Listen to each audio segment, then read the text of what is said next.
Tuombe.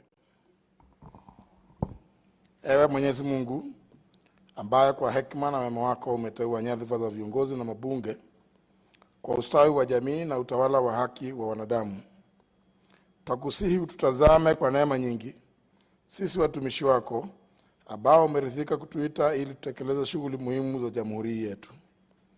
Twakuomba ututeremshie baraka zako sisi tuliokutanika hapa, na utujalie tuyatende na kuyafikiria mambo yote yatakayofikishwa mbele yetu kwa njia ya haki na uaminifu, ili utukufu na sifa zako ziendelezwe, na ili kustawisha amani, ufanisi na heri ya nchi yetu na wale ambao haja zao umezikabidhi mikononi mwetu.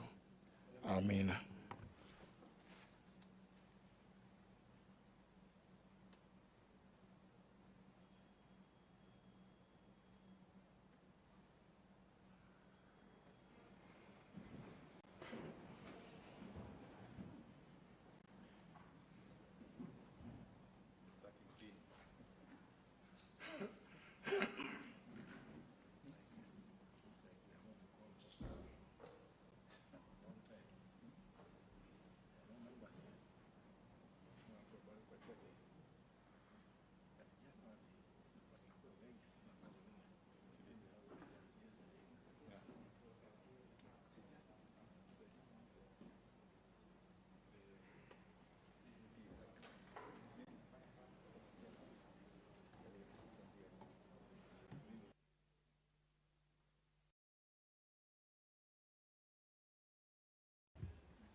I can ring the divisional bell for quorum.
Okay, honour members, we now quote.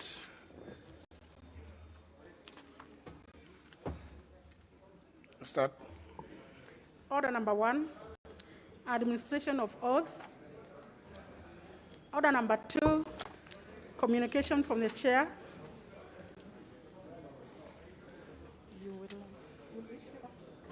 No,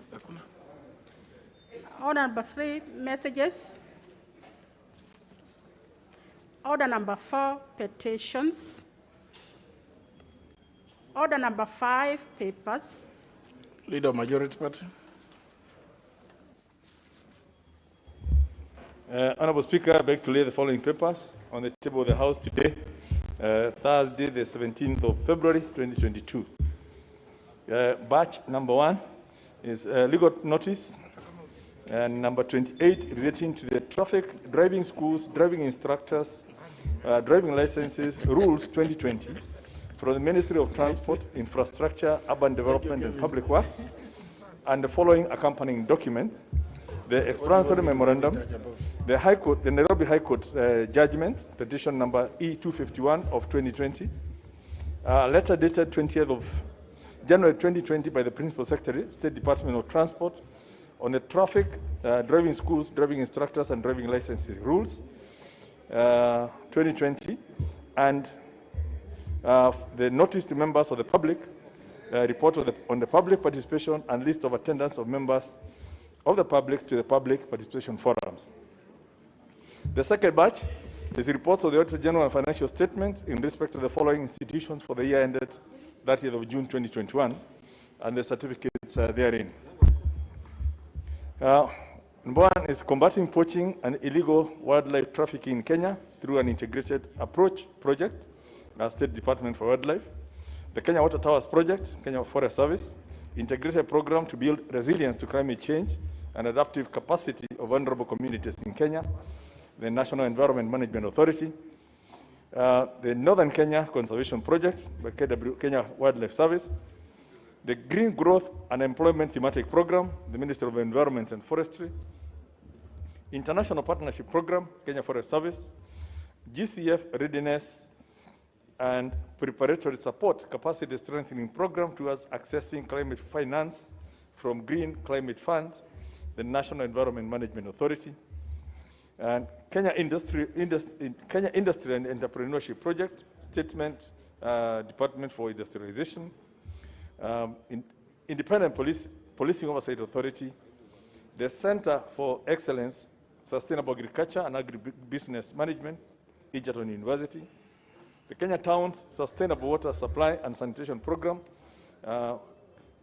the Kerio Valley Waterworks Development, Kerio Valley Waterworks Development Agency, the Kenya Towns Sustainable Water Supply and Sanitation Program, the Athi Water Works Development Agency, Integrated Health and Environment Observatories, and Legal and Institutional Strengthening for the Sound Management of Chemicals in Africa by the Ministry of Environment and Forestry, Water and Sanitation Services Improvement Project, Athi Waterworks Development Agency, number 15, the Mwea Irrigation Development Project, National Irrigation Authority, Nairobi Rivers Basin Rehabilitation and Restoration Program, Sewage Improvement Phase 2, Athi Water Works Development Agency, the National Action Plan on additional small-scale gold mining project, Ministry of Environment and Forestry, Kenya EU Partnership for the implementation of the National Strategy to Counter Violent Extremism in Kenya, National Counter-Terrorism Center, the Kenya-Italy Debt for Development Program, Ministry of Water, Sanitation and Irrigation, KFS, Capacity Development Project for Sustainable Forest Management in Kenya by the Kenya Forest Service, Sound Chemicals Management Mainstreaming and UPOPS Reduction in Kenya, Ministry of Environment and Forestry, the Kenya Institutional Strengthening Project Phase 11, Ministry of Environment and Forestry, East Africa Trade and Transport Facilitation Project, Kenya National Highways Authority, the Kenya Transport Sector Support Project, Kenya National Highways Authority, Arusha Namanga Athi River Road Development Project, Kenya National Highways Authority, the Kenya Urban Water and Sanitation OBA Project Fund for low-income areas, Water Sector Trust Fund, the Mombasa Nairobi Addis Ababa Road Corridor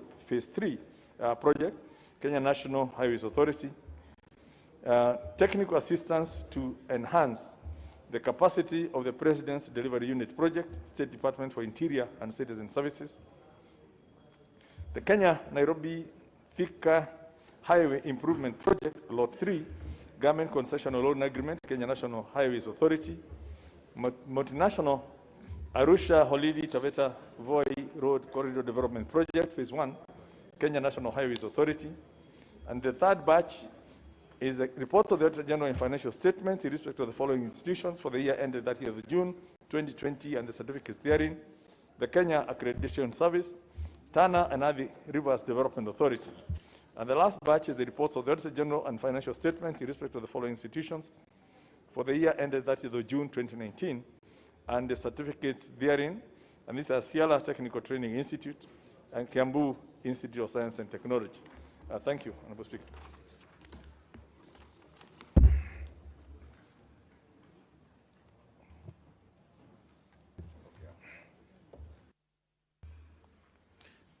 The Chairman, the Committee on Delegated Legislation.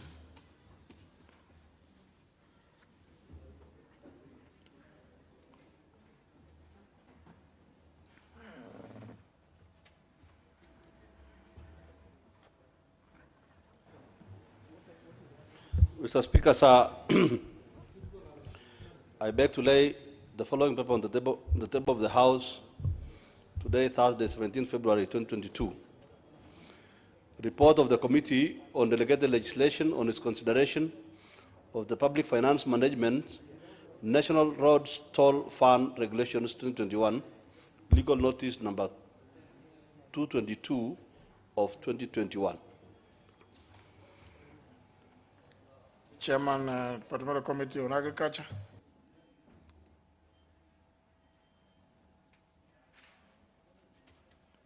The Chairman, Agriculture Committee.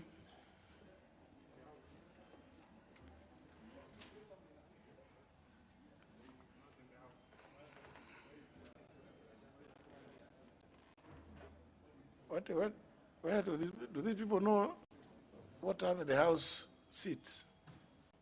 They don't know about Tiren. Does he have a vice?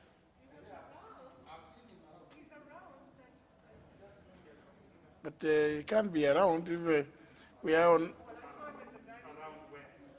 on order number 5. You know, some of these people need to be told when the House sits again. You know. Very well. We'll go to the next order. Next order. Order number 6, notices of motion. Honorable Kamket.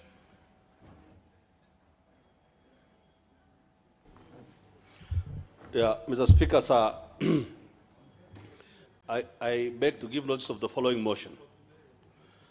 That this House adopts the report of the Committee on Delegated Legislation on its consideration of the Public Finance Management National Roads Toll Fund Regulations 2021 laid on the table of the House on Thursday, February 17, 2022, and pursuant to the provisions of Section 24(4) of the Public Finance Management Act 2012 and Section 6A of the Public Roads Toll Act, approves the Public Finance Management National Roads Toll Fund Regulations 2021, published as legal notice number 222 of 2021.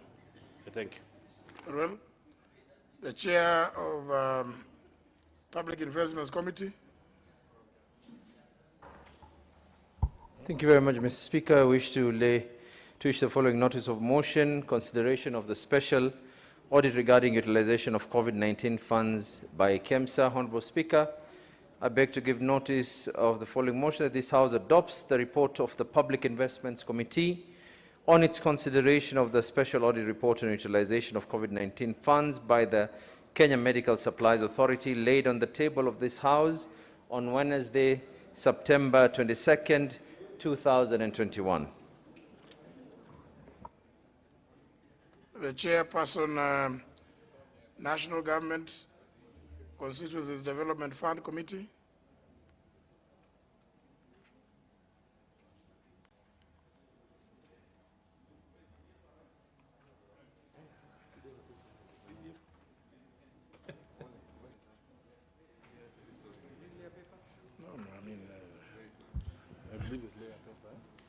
What do you mean, Paulie? I mean, when you don't know what the House sits.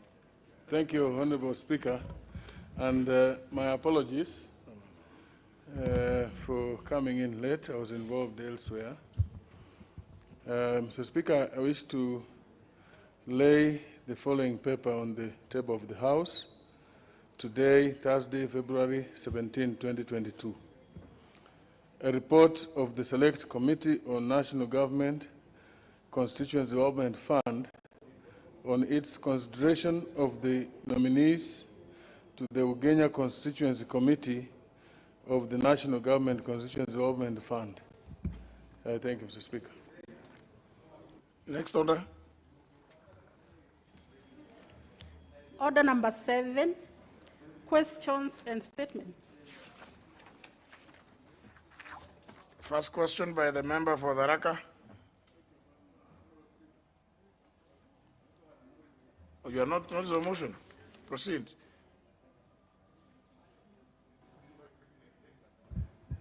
Thank you again, Mr. Speaker. I beg to give notice of the following motion, that pursuant to the provisions of Section 43(4) of the National Government Constituency Development Fund Act 2015 and paragraphs 5, 2, and 10 of the National Government Constituency Development Fund Regulations 2016, this House approves the list of nominees for appointment to the Ugenya Constituency Committee of the National Government Constituency Development Fund laid on the table of the House on Thursday, February 17, 2022.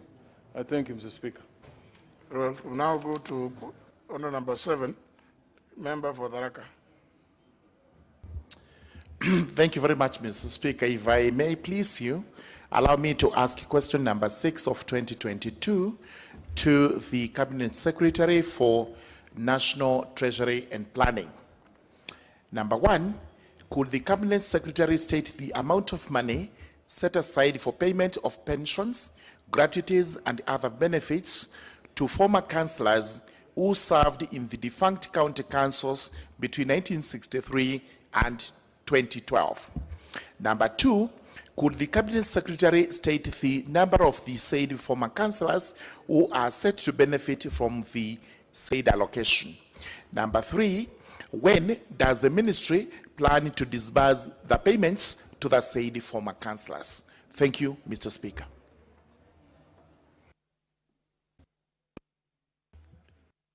Sorry.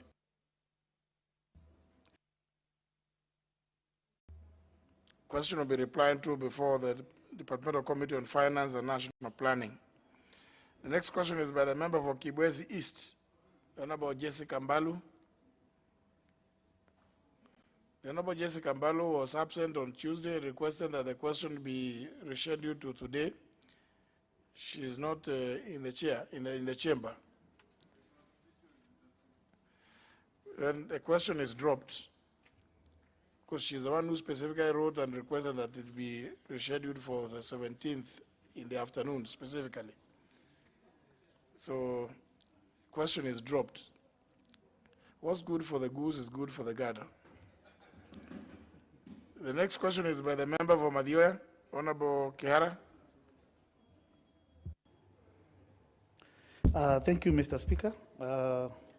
I rise to ask question 43 of 2022, and this question is directed to the Cabinet Secretary for Lands and Physical Planning. Number 1, could the Cabinet Secretary explain why persons living along the Kireine-Cairo Road in Madioya constituency are yet to be compensated for the land compulsorily acquired by the government for the upgrading of the road to bitumen standards? Number 2, could the Cabinet Secretary state the timelines when the said residents will be compensated? Thank you, Honorable Speaker. Question will be replied to before the Departmental Committee on Lands. Last question by the member for Matuga, the Honorable Tandaza.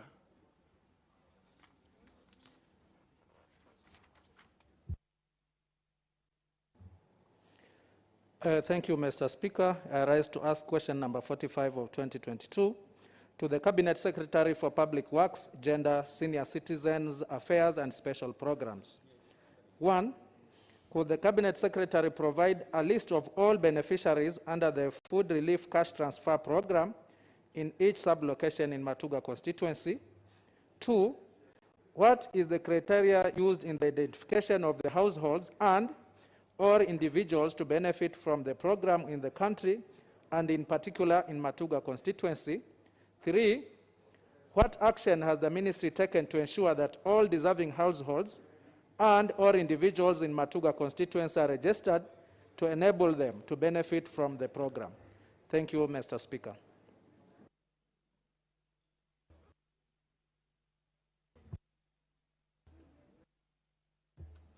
Question will be replied to before the Committee on Administration and National Security. Next segment is statements. Request. Member for Lunga Lunga, Mwashetani.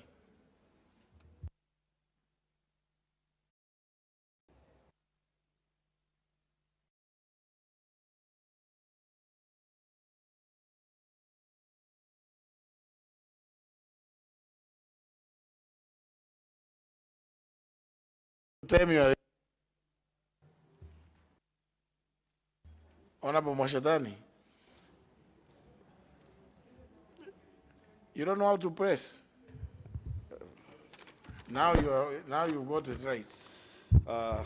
Thank you, Honorable Speaker, for giving me this opportunity. I raised to ask a question, requesting for statement of the recognition of the Pemba people of Kenya as citizen of Kenya. Honorable Speaker, pursuant to the provision of Standing Order 44.2c, I wish to request for a statement from the chairperson of Committee on Implementation on the status of the implementation of the report on a public petition regarding recognition of the Pemba community of Kenya as citizens of the Republic of Kenya.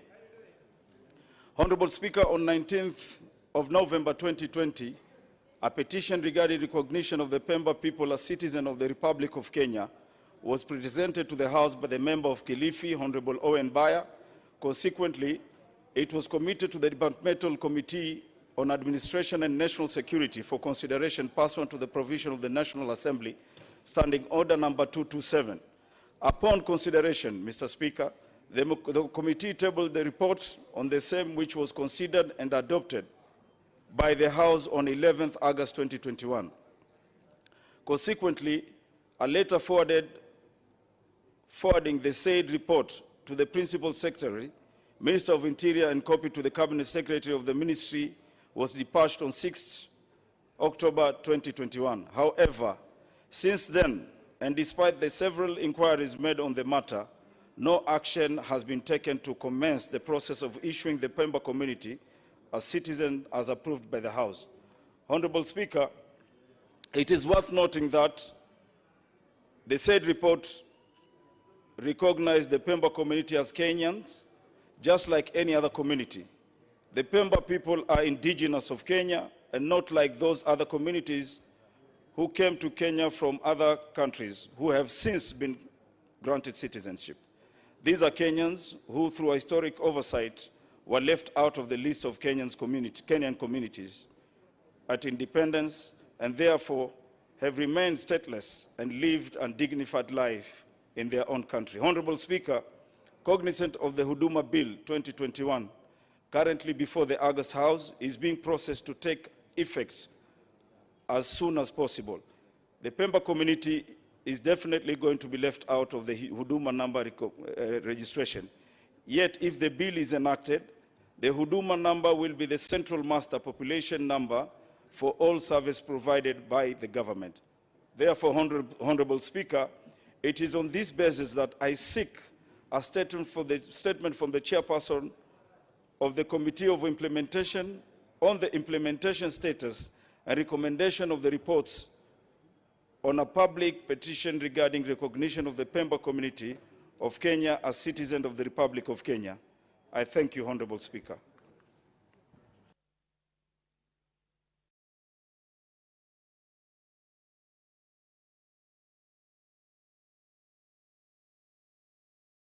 It's directed to who?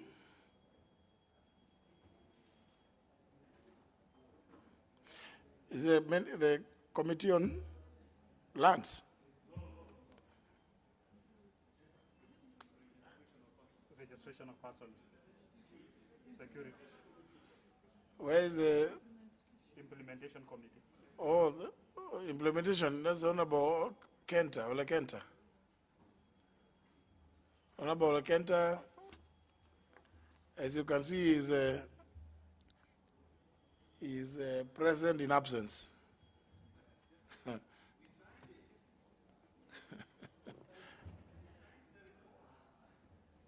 Well, I think the member is asking for the implementation status. Yes.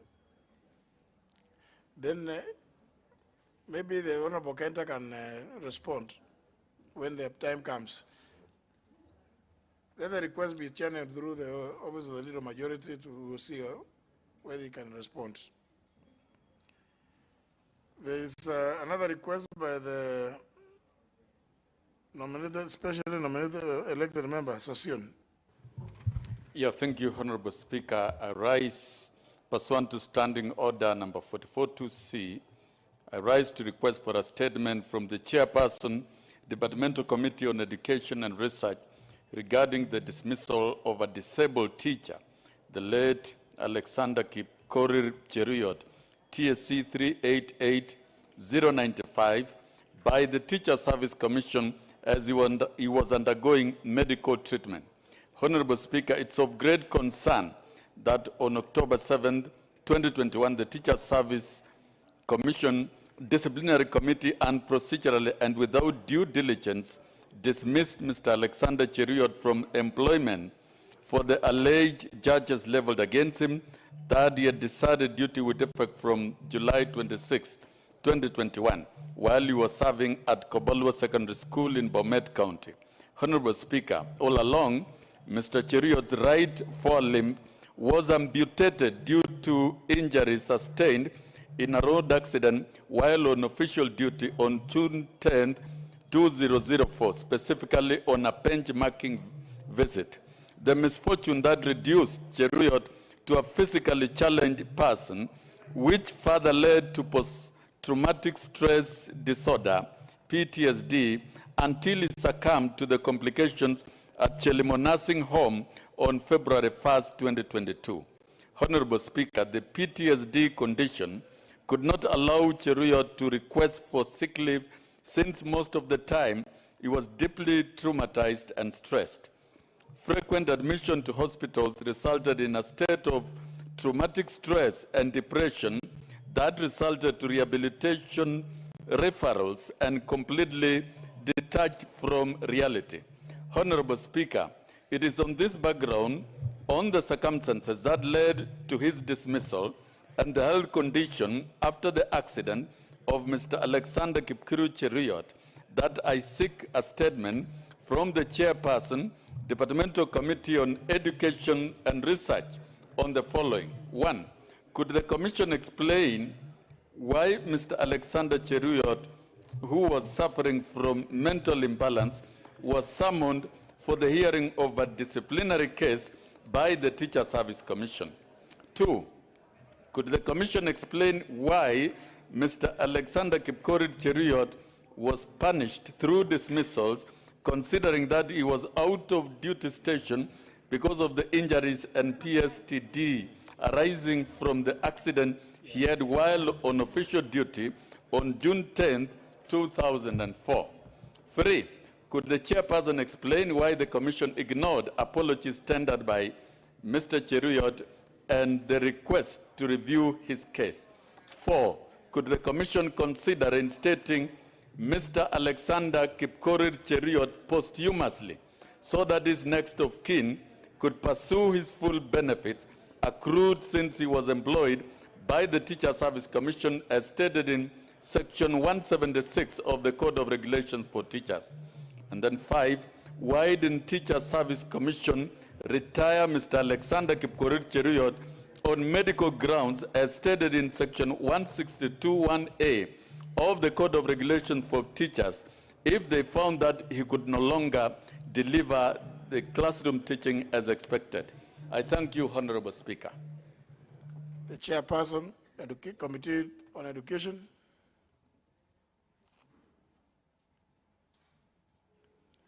Well, question will be channeled through the Office of the Leader Majority. While still at that, because we are the same segment, I will allow the Honorable Ole Kenta to respond to the request for statement by the Honorable Mwashetani, because it was about the implementation status. Honorable Ole Kenta. Thank you, Honorable Speaker. The issue that has been raised by Honorable Mwashetani was actually raised by Honorable Baya the other day, actually through my committee. I would like to assure the member who has just asked about this question that the committee, through the clerk, actually wrote to the Principal Secretary, Interior and Coordination of National Government about the issue on the 23rd of January this year. That was exactly 60 days after the resolution of the House. Honorable Speaker, these are very, it's a matter that should be addressed as fast as possible, because I've seen so many communities that have lived in Kenya for over 100 years trying to gain citizenship. In fact, the other day I saw members of the Nubian community in Kisii crying about the suffering they're going through because of the fact that they've been denied citizenship.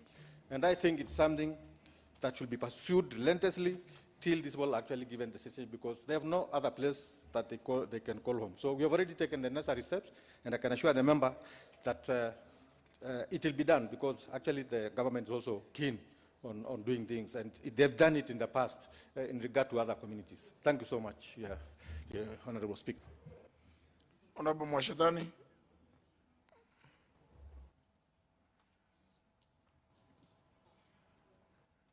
Remove my card.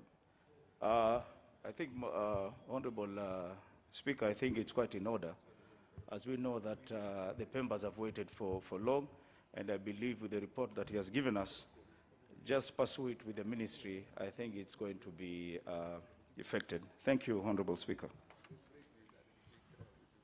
There was, I did approve another request, I don't know by which member. There's another member who had written a request for a statement, which I approved.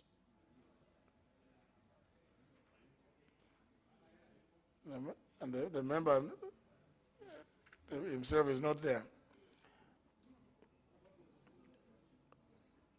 The leader majority, the statement on behalf of the Business Committee. Honorable Speaker, pursuant to the provisions of Standing Order number 44, 2A, I rise to give the following statement on behalf of the House Business Committee, which met on Tuesday, 15th of February 2022, to prioritize the business for consideration. Honorable Speaker, as members are aware, the process of reorganizing various committees of the House has been ongoing, and in this regard, a number of elections have been conducted for the positions of chairpersons and vice chairpersons in committees that had been affected by the changes. For the purposes of record, I wish to relate to the House that the following persons were successfully elected as chairpersons and vice chairpersons of the committees indicated. The Honorable Abdikaim Osman Mohammed MP in the Committee of Agriculture and Livestock as vice chairperson.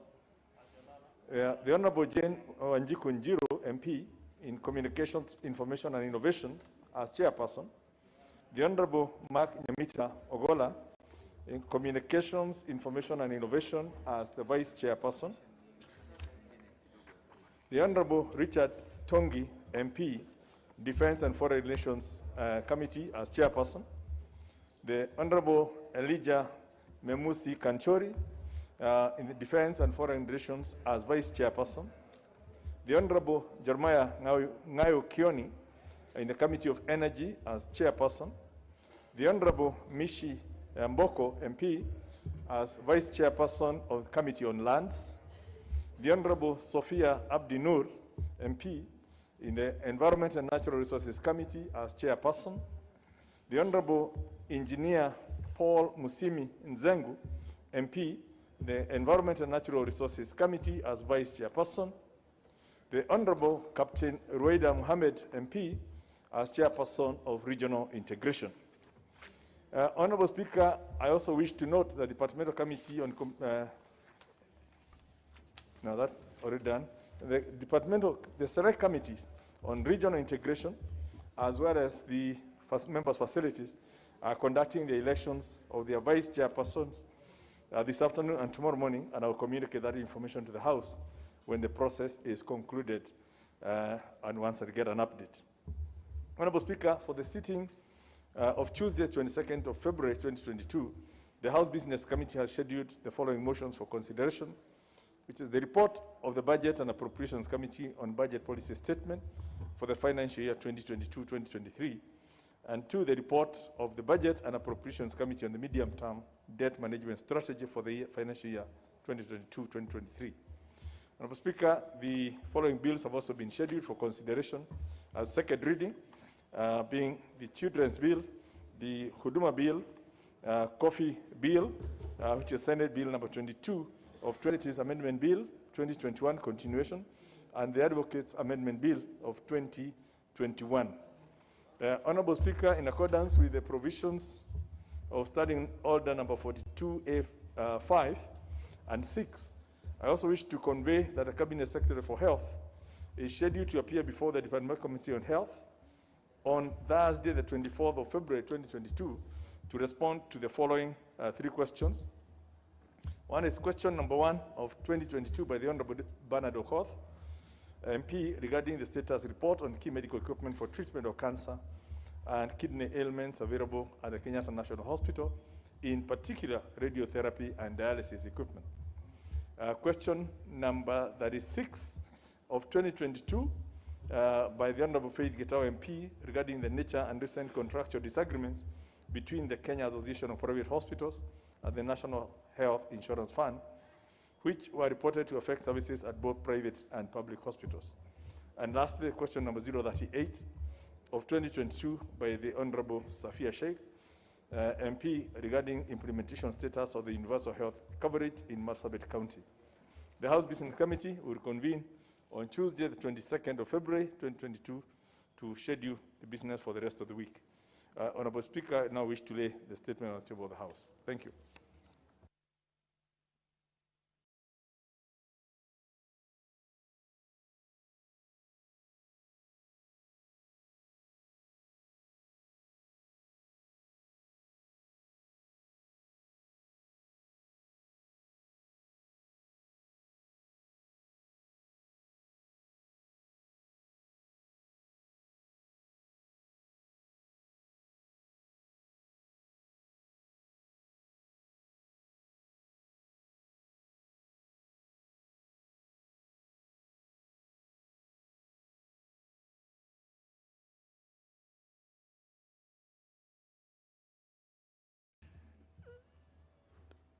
We'll temporarily go back to order number 5 to allow the member for Moiben, is it? The Honorable Silas Tiren to lay them some reports, but caution him that if you have business, you must be in the House at 2:30. The way I saw you walking out there, you appear like you're in the village. You are not coming to Bunge. Honorable Tiren. Thank you, Honorable Speaker. My apologies. I'm very sorry for that. It will not happen again. Honorable Speaker, I beg to lay the following paper on the table of the House today, Thursday, February 17, 2022. Report of the Departmental Committee on Agriculture and Livestock on its consideration of Coffee Bill, Senate Bill number 22 of 2020. Thank you, Honorable Speaker, sir. Thank you. Very well. Next order. Order number 8, motion, report of the Committee of the Whole House on its consideration of the Circle Societies Amendment Bill, National Assembly Bill number 55 of 2021. Question to be put and third reading.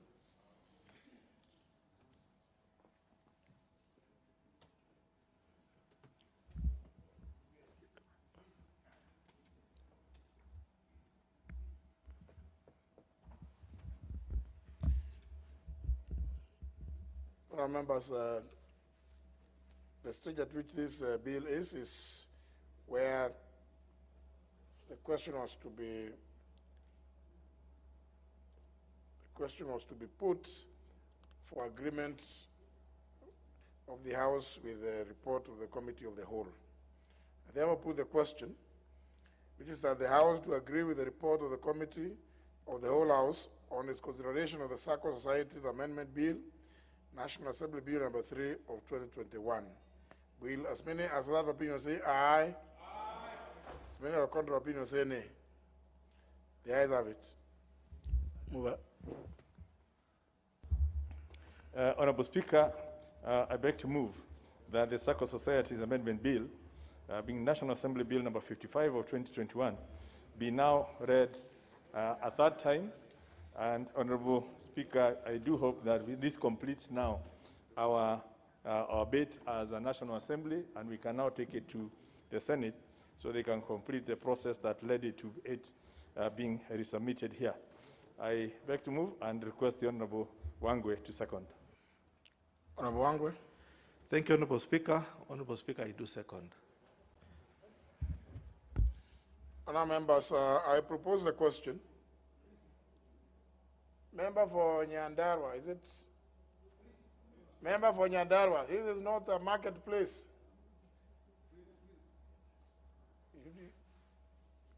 I propose the question, which is that the Circle Societies Amendment Bill, National Assembly Bill number 55 of 2021, be now read a third time.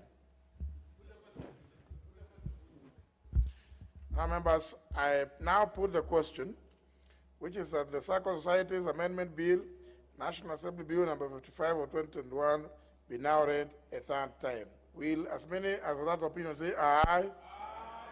As many as contrary opinion say nay? The ayes have it. A bill for an act of parliament to amend the Circle Societies Act 2008. Next order. Order number 9, the Wildlife Conservation and Management Amendment Bill, Senate Bill number 30 of 2020.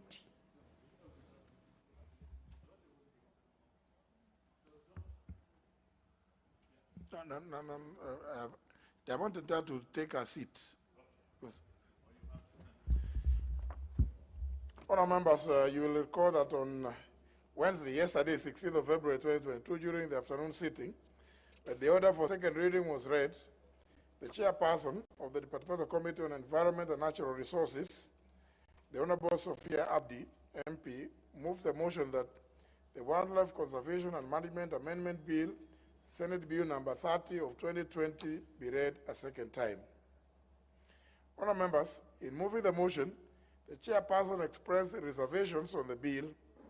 In particular, the chairperson claimed that the proposed bill contains provisions that have money bill implications and that the bill ought not to have originated from the Senate.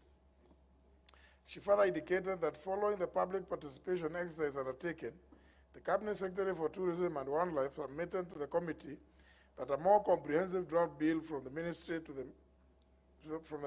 the Wildlife Conservation and Management Bill was in draft. She indicated that the publication of this at an advanced stage, and it was her considered view that the proposed bill is a proposed piecemeal review of the Act. The committee agreed with the Cabinet Secretary. The chairperson also indicated that she was moving the motion, albeit reluctantly, since it is her obligation to move the motion. At the end, she asked the member for Laikipia North, the Honorable Sarah Korere, MP, to second the motion for second reading for the bill. On her part, the member declined to second the motion.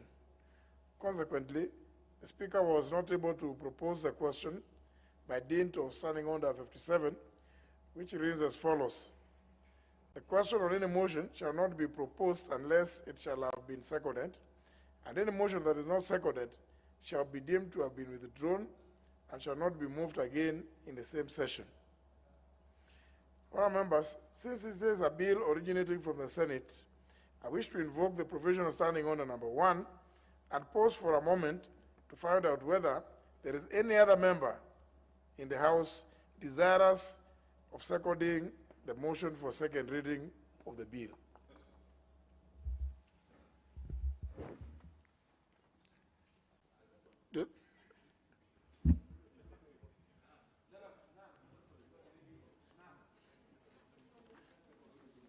Honourable members, there is nobody desirous of seconding the bill.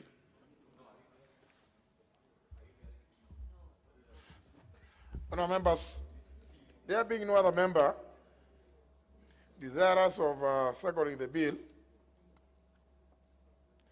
then this is the direction.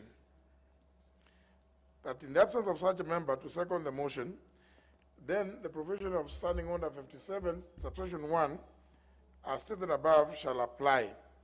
The effect of which is that the bill shall not proceed to second reading, but will instead be referred to a mediation committee.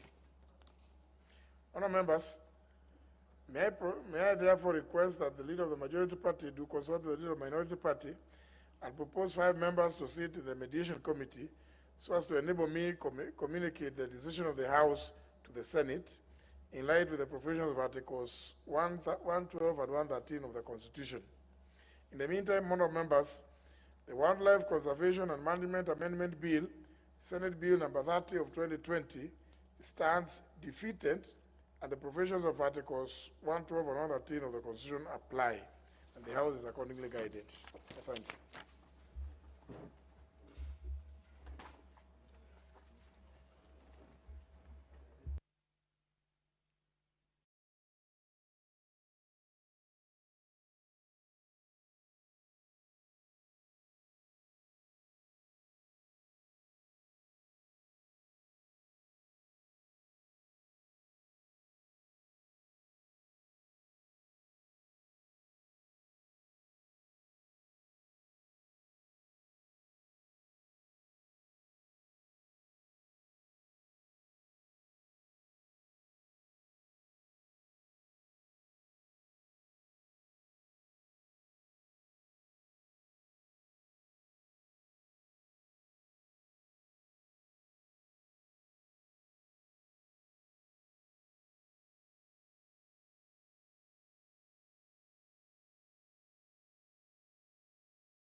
Honourable members, before we read out the next order, which is Committee of the Whole House, I wish to guide the House that the Departmental Committee on Finance and National Planning, which was dealing with, which was moving some proposals in this bill, is in agreement with the Departmental Committee on Communication, Information, which just concluded the public participation on this copyright bill, the Copyright Amendment Bill, National Assembly Bill number 44 of 2021, to complete their report and table that report on Tuesday, 22nd. Therefore, the request from the chairperson of the Committee on Communication, Information, and Innovation is that the bill be stood down today. I have acceded to that request, and therefore, when the House moves to committee, it will only deal with the Public Procurement and Asset Disposal Amendment Bill, and thereafter proceed as indicated on the order paper. Next order. Order number 10, Committee of the Whole House.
Order, members. Now we are in the Committee of the Whole on Public Procurement and Asset Disposal Amendment Bill, National Assembly Bill number 32 of 2021.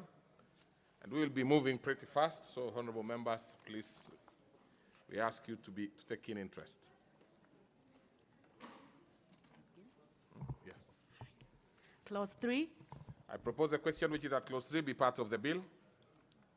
We have an amendment proposal by the Chairperson, Finance and National Planning. And you didn't tell me. Honorable Wanga, please don't be...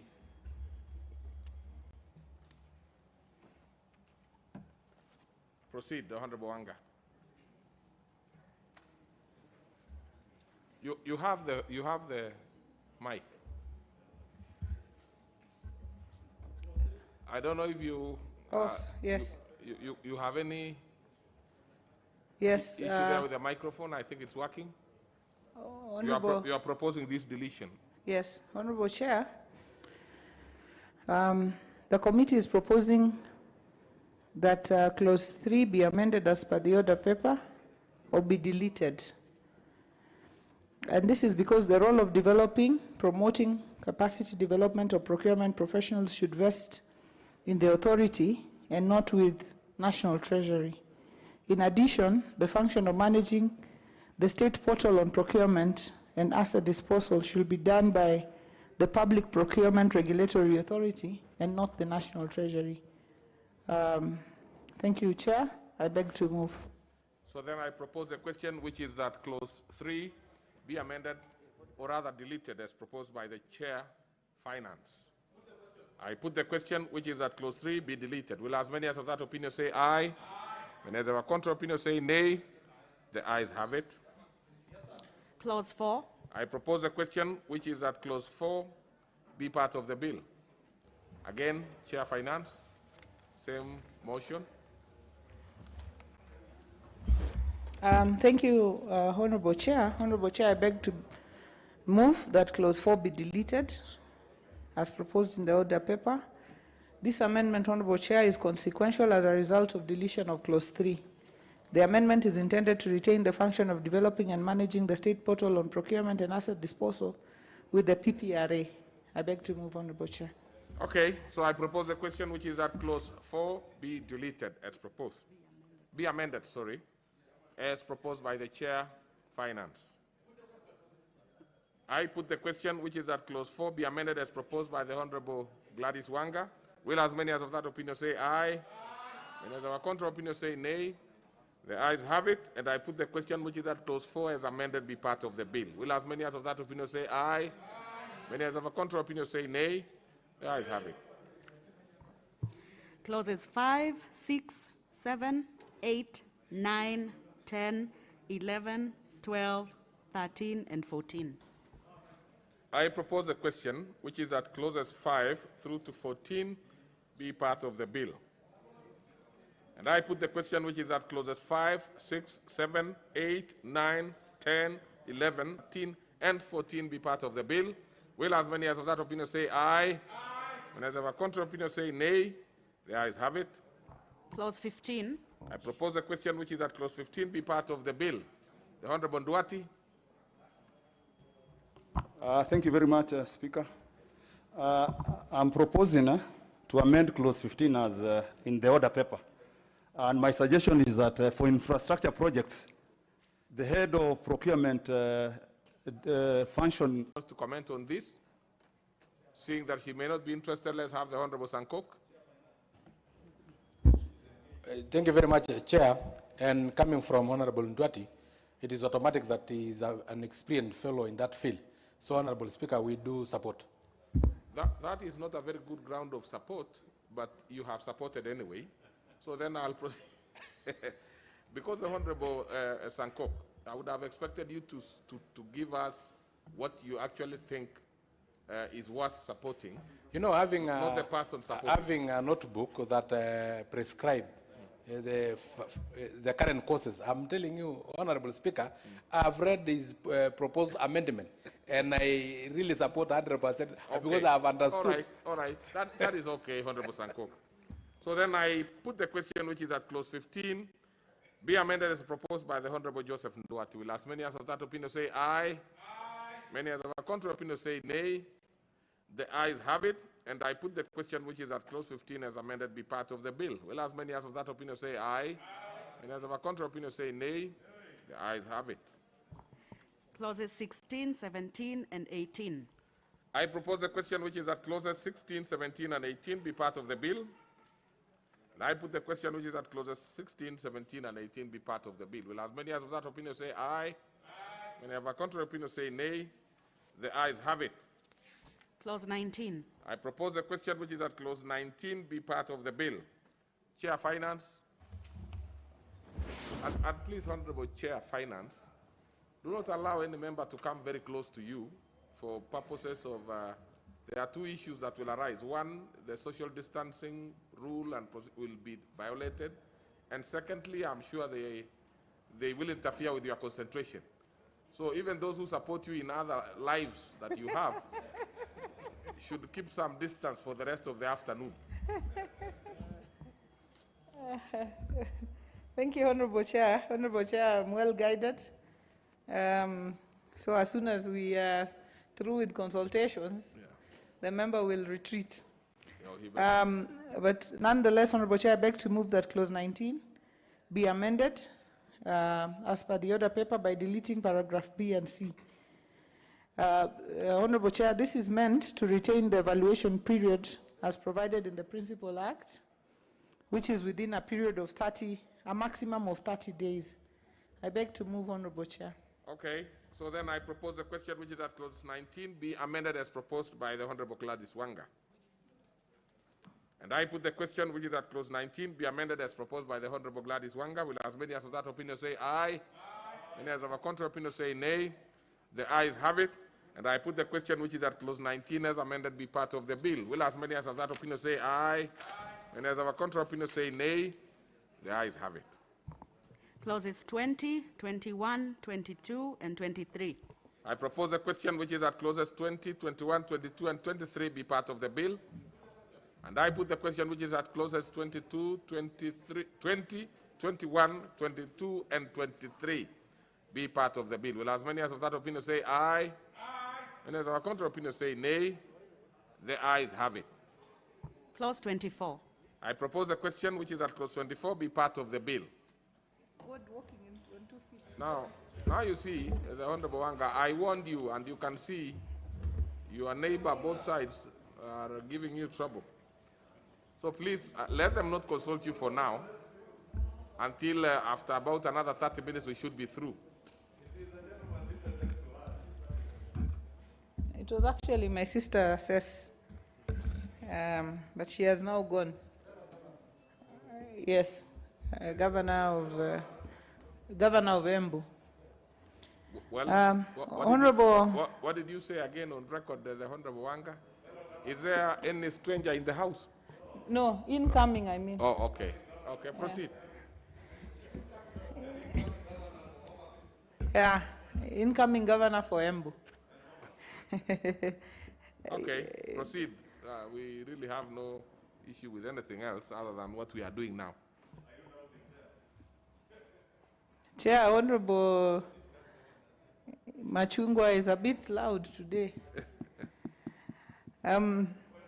Honorable Chair, I beg to move. What is your point of order, the Honorable Ishungwa? The Honorable Chair, the Honorable Nyasuna Wanga has referred to somebody as the Honorable Machungwa, and I was the only loud member in the House. And Honorable Chair, you know I have no relationship at all with anything close to a Machungwa, which is an orange.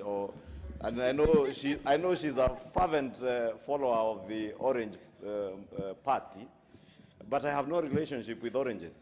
If anything, I can only put oranges on wheelbarrows as I wheel them away to the market to make sure that there is money in people's pockets in our markets, Honorable Chair.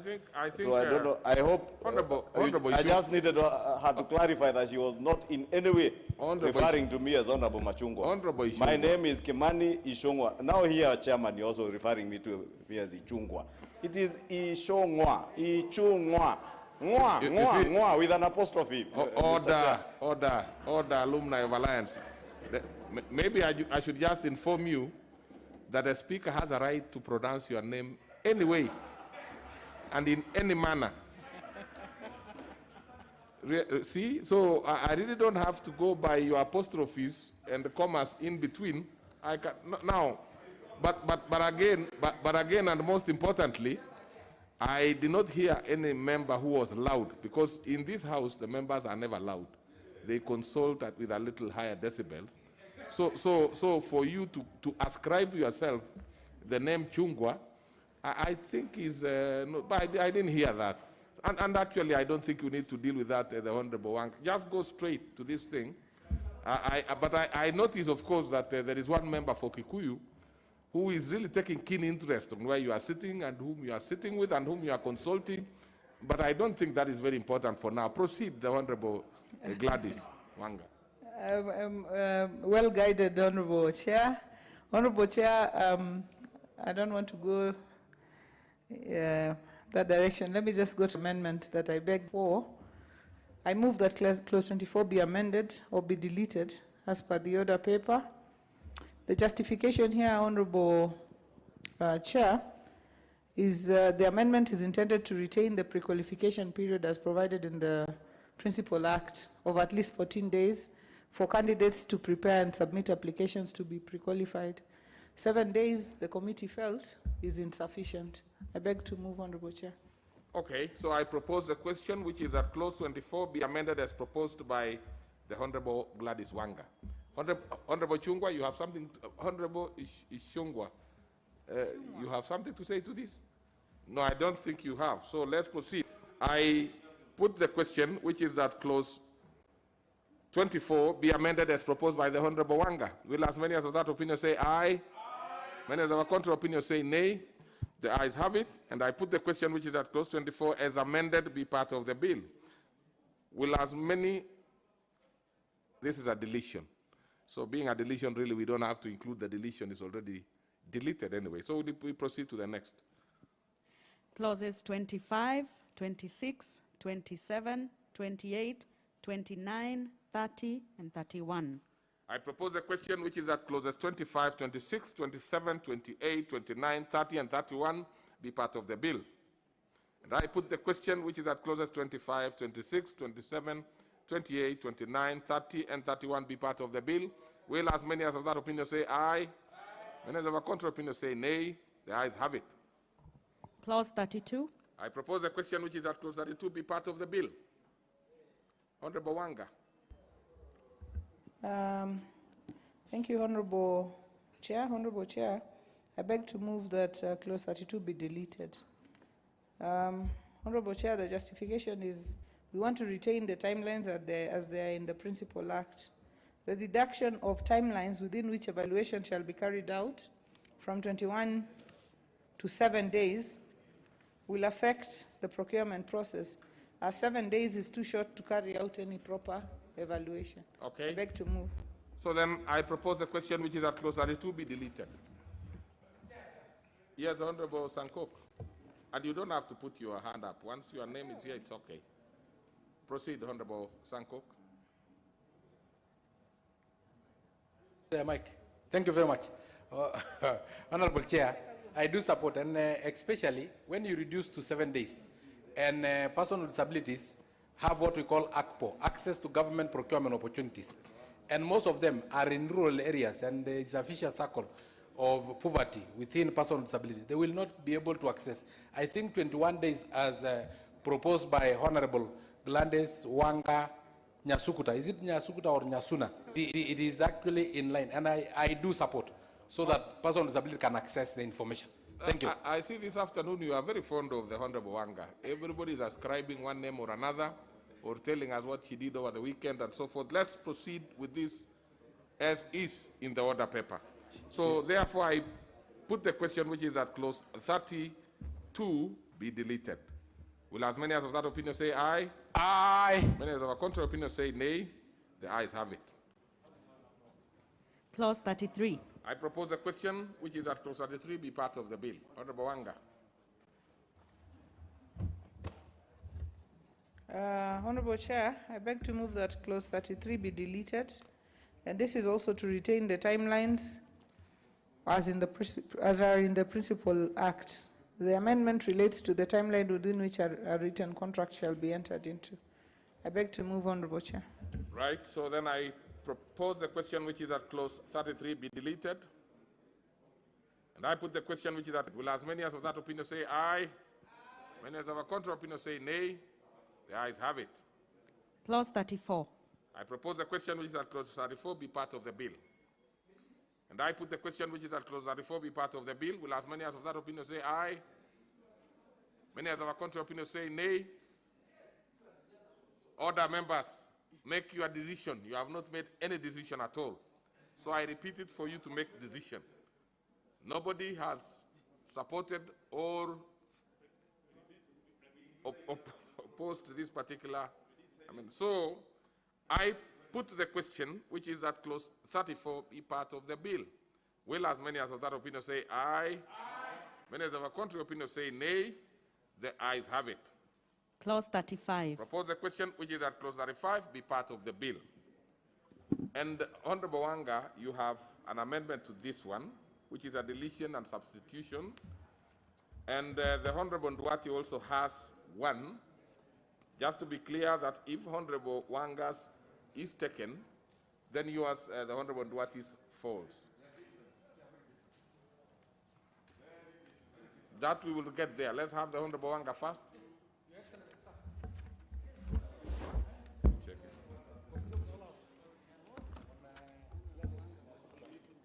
Hello?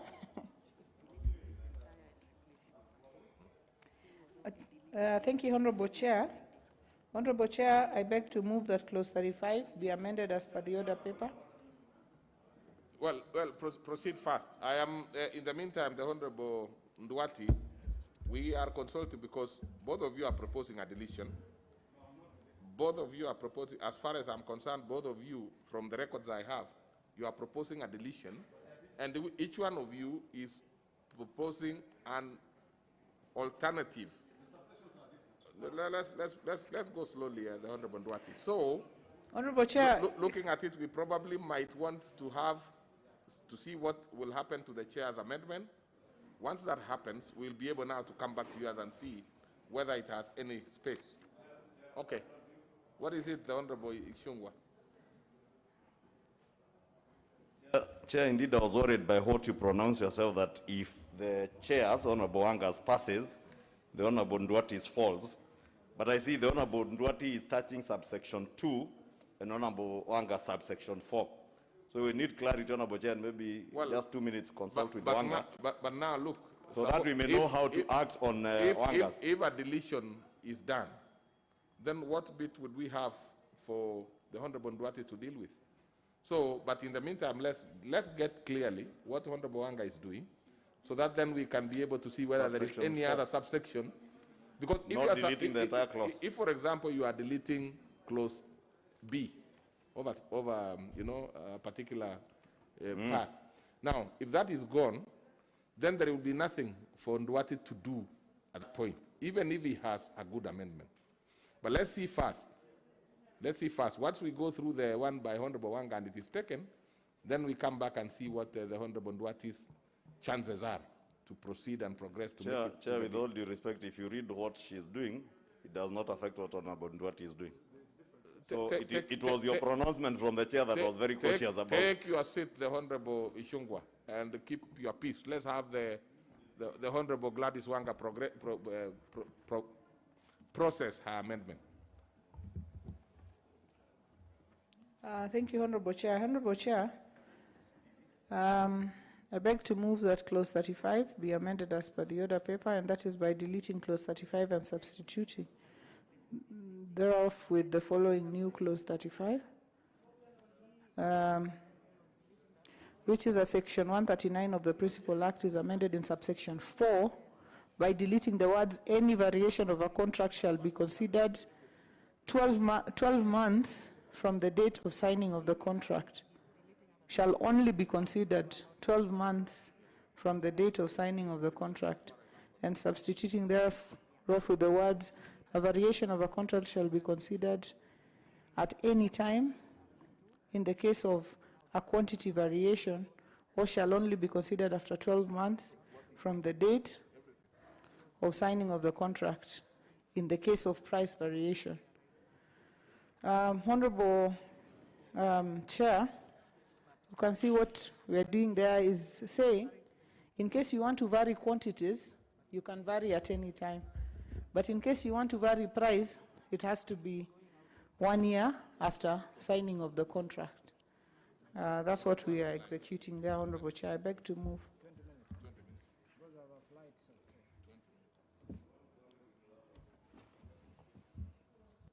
So then let me propose the question, which is that clause 33 be 35, sorry, be amended as proposed by the Honorable Wanga. And let's, you will be allowing us time to be consulting on this particular one, because we really want to see what would happen when that goes through. So let's have the Leader Majority Party. You want to speak, the Honorable Leader Majority Party? The Honorable Ndwati? Honorable Ndwati? I also want to speak.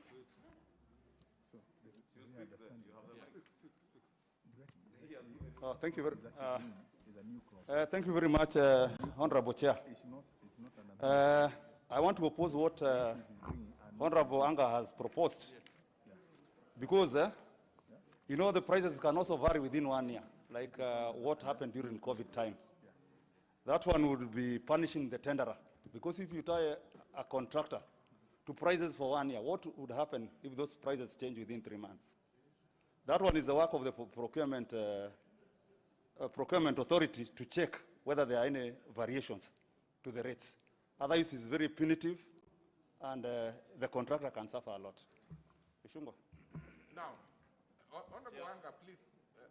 Honorable Anga, I would be very happy if you really concentrated on this, because this is actually very critical, because you can see the Honorable Ndwati is opposing your amendment for the reasons which he has cited. So let's be careful, you be keen, so that one way or the other, of course, you'll make the decision. I will give the Honorable Ishungwa, then I come back to the Chair Finance. Okay. What is it, the Honorable Chair Finance? Chair, on consultation with the mover of the bill, and also listening to what Honorable Ndwati is saying, I have opted to drop that amendment. Even if that is dropped then, because looking at it, what Ndwati is proposing is a new clause, isn't it? It's a new item. So then it should come under new clauses, not because let's look at it properly. I can see you are consulting. Yes, so let's have Honorable Ndwati. Now, that one of the Honorable Wanga is dropped. Yeah. So we are not dealing with that. We are now with Ndwati. Does it mean?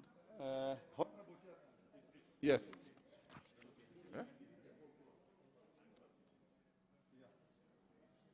I've already deleted clause 35 and started new clause 35. Yes. Is it okay?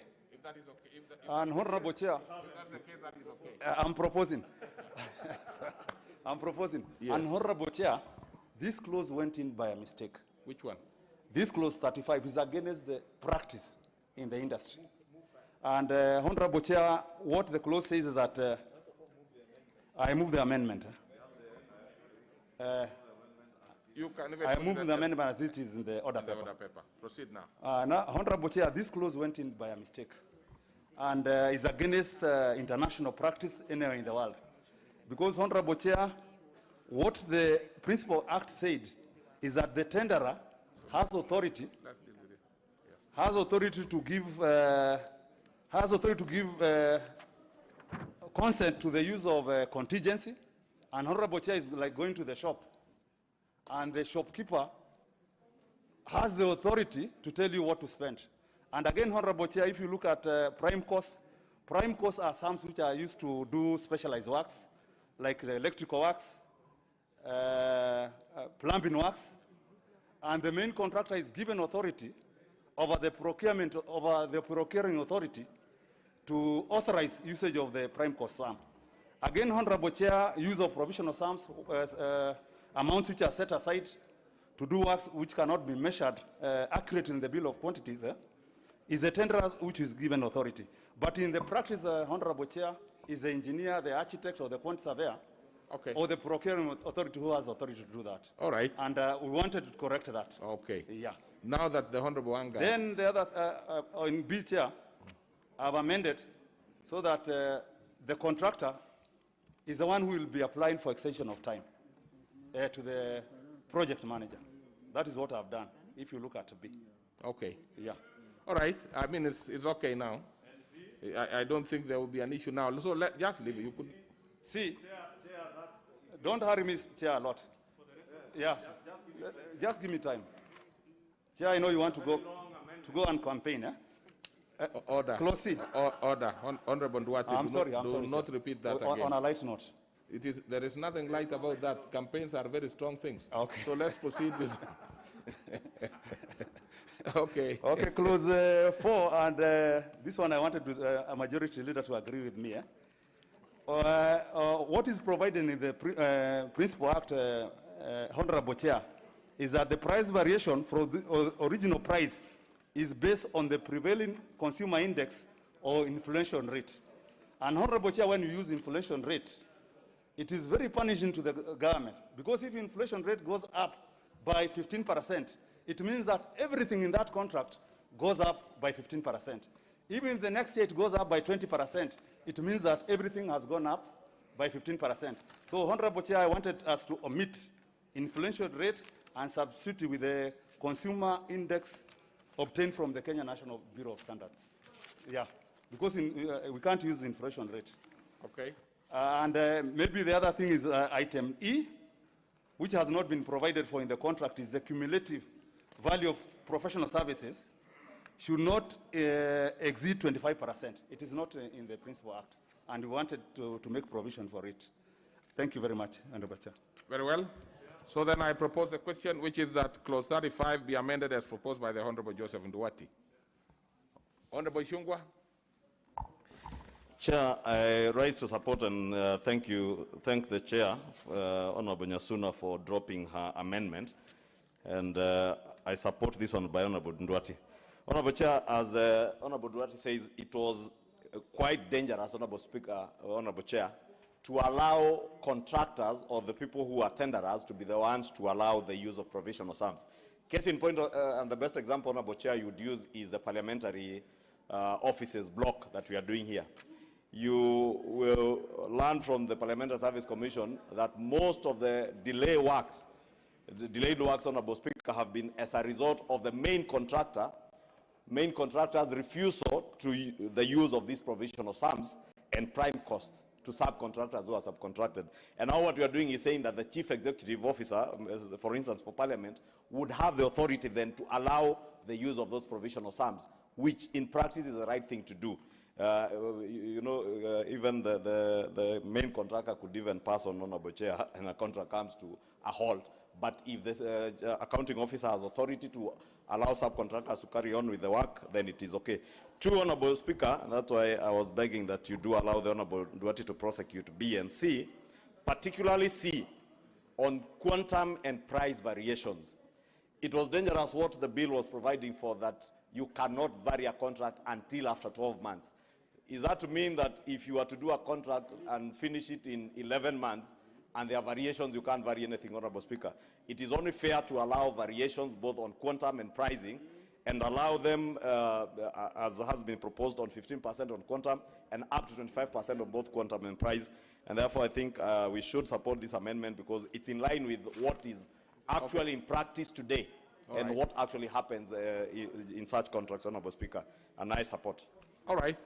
So then I put the question, which is that clause 35 be amended as proposed by the Honorable Nduwati. Will as many as of that opinion say aye? Aye. Many as of our contrary opinion say nay? The ayes have it.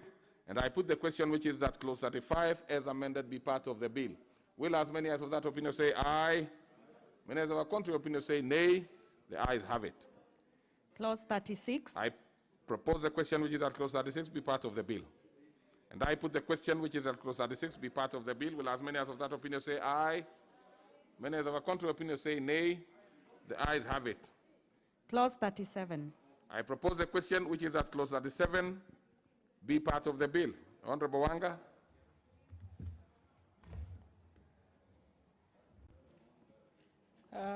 Honorable Chair, I beg to move that clause 37 be deleted, be amended in the bill be amended in clause 37 by deleting paragraph A. Honorable Chair, this is to retain the timelines as provided for in the Principal Act. Subsection A was talking about deleting the words 14 days appearing immediately after the words review within 7 days. It was reducing the review period from 14 days to 7 days. And we want to just retain it at 14 days. I beg to move, Honorable Chair. Okay, so then I propose a question which is that clause 37 be deleted, be amended as proposed by the Honorable Wanga. I put the question which is at clause 37 be amended as proposed by the Honorable Wanga. Will as many as of that opinion say aye? When as of a contrary opinion say nay? The ayes have it. Put the question which is at clause 37 as amended be part of the bill. Will as many as of that opinion say aye? Many as of a contrary opinion say nay? The ayes have it. Clauses 38 and 39. I propose the question which is at clauses 38 and 39 be part of the bill. And I put the question which is at clause 38 and 39 be part of the bill. Will as many as of that opinion say aye? Many as of a contrary opinion say nay? The ayes have it. Clause 40. I propose the question which is at clause 40 be part of the bill. Honorable Wanga.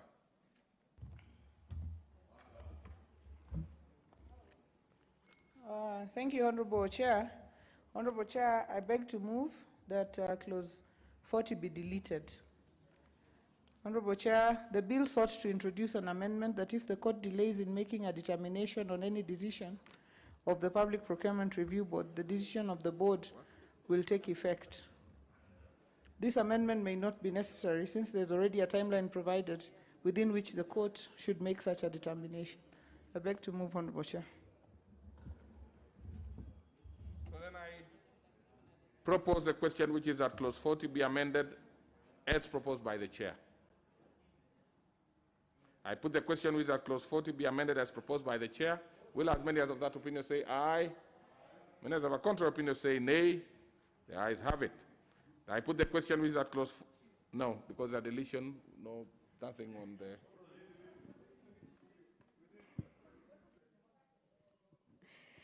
Clauses.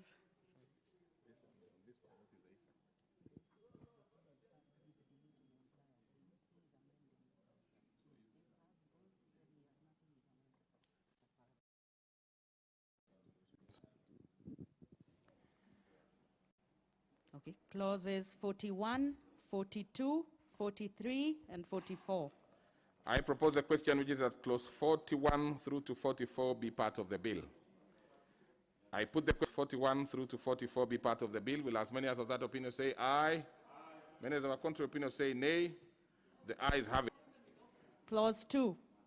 Now, on this particular one, I want us to be very clear on clause 2.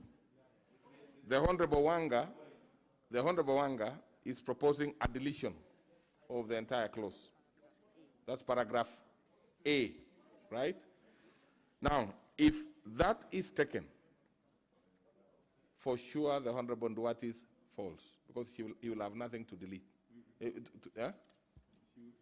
Okay, let's hear what Honorable Wanga has to say, but basically that's the position. Honorable Wanga. Well, thank you, Honorable Chair. Chair, since Honorable Nduati is proposing some amendments, it would be unfair for me to delete the clause before he proposes those amendments. So I beg to drop my amendment so that he can have an opportunity to amend it further and maybe add value. Okay. Then you go to Honorable Nduati.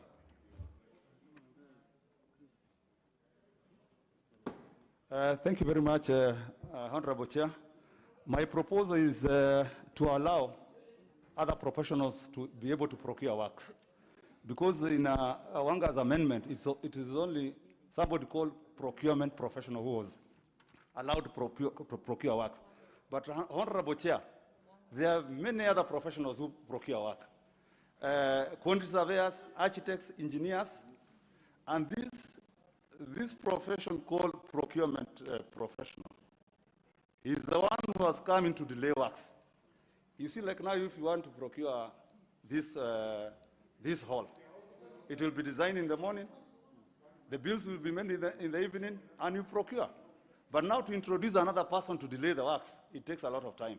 And we wanted to open it up like it happens in private sector. Okay. The procurement profession is only recognized in government. But in private sector, there's nothing like that. Because works, if it's the engineering works, they are procured directly. Architectural works, procured directly. That is what I wanted us to open up and to allow other people to do the works. All right, so then I propose a question which is that clause 2 be amended as proposed by the Honorable Duarte.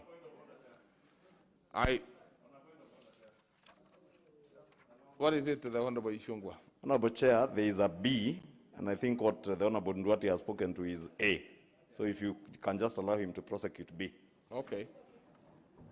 Well, I do not know why you really have to, unless you have an issue. Honorable Duarte, if you progress like that, you will have a lot of problems with this thing. So take your seat, Honorable Duarte. I put the question, which is that clause 2 be amended as proposed by the Honorable Duarte. Will as many as of that opinion say aye? Many as of a contrary opinion say nay? The ayes have it. And I put the question, which is that clause 2 as amended be part of the bill. Will as many as of that opinion say aye? Many as of a contrary opinion say nay? The ayes have it. Title. I propose the question, which is that the title be the title to the bill. And I put the question, which is that the title be the title to the bill. Will as many as of that opinion say aye? Many as of a contrary opinion say nay? The ayes have it. Clause 1. I propose the question, which is that clause 1 be part of the bill. And I put the question, which is that clause 1 be part of the bill. Will as many as of that opinion say aye? Many as of a contrary opinion say nay? The ayes have it. So the Honorable, let's have the mover of the bill to move reporting. Honorable Chairperson, I beg to move that the committee do report to the House its consideration of the Public Procurement and Asset Disposal Amendment Bill, being National Assembly Bill number 32 of 2021, and its approval thereof with amendments. Very well. I put the question, which is that the committee do report to the House its consideration of the Public Procurement and Asset Disposal Amendment Bill, National Assembly Bill number 32 of 2021, and its approval thereof with amendments. Will as many as of that opinion say aye? Many as of a contrary opinion say nay? The ayes have it.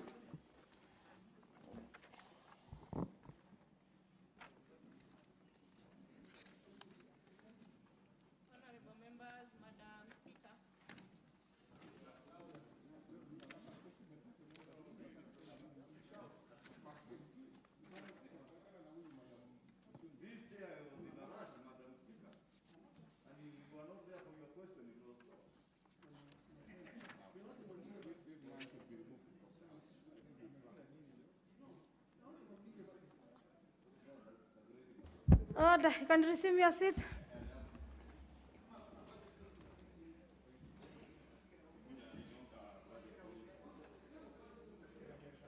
Order, members. Can I have the chairperson to report to the House?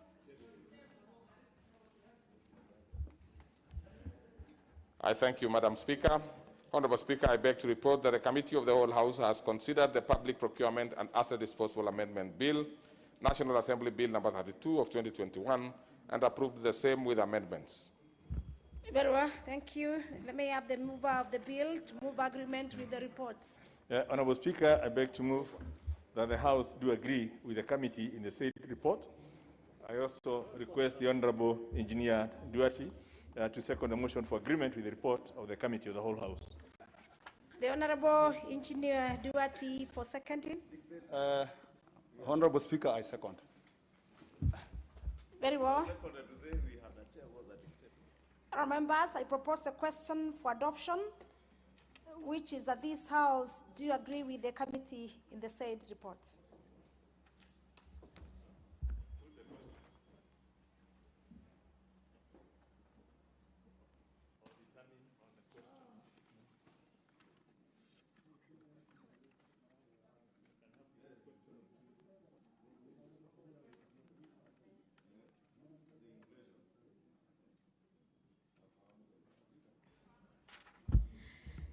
Cognizant of our own standing orders and members, we are not in a position to put the question, and I do order that the question on the same be put in the next sitting. Next order.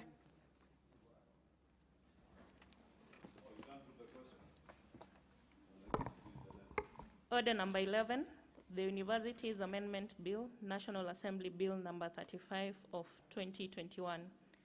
Second reading, resumption of debate.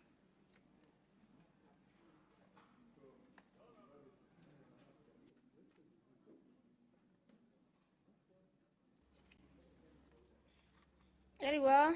On order number 11, the Universities Amendment Bill, National Assembly Bill number 35 of 2021. This is a resumption of debate, which was interrupted on the Wednesday, February 16, 2022, in the afternoon sitting.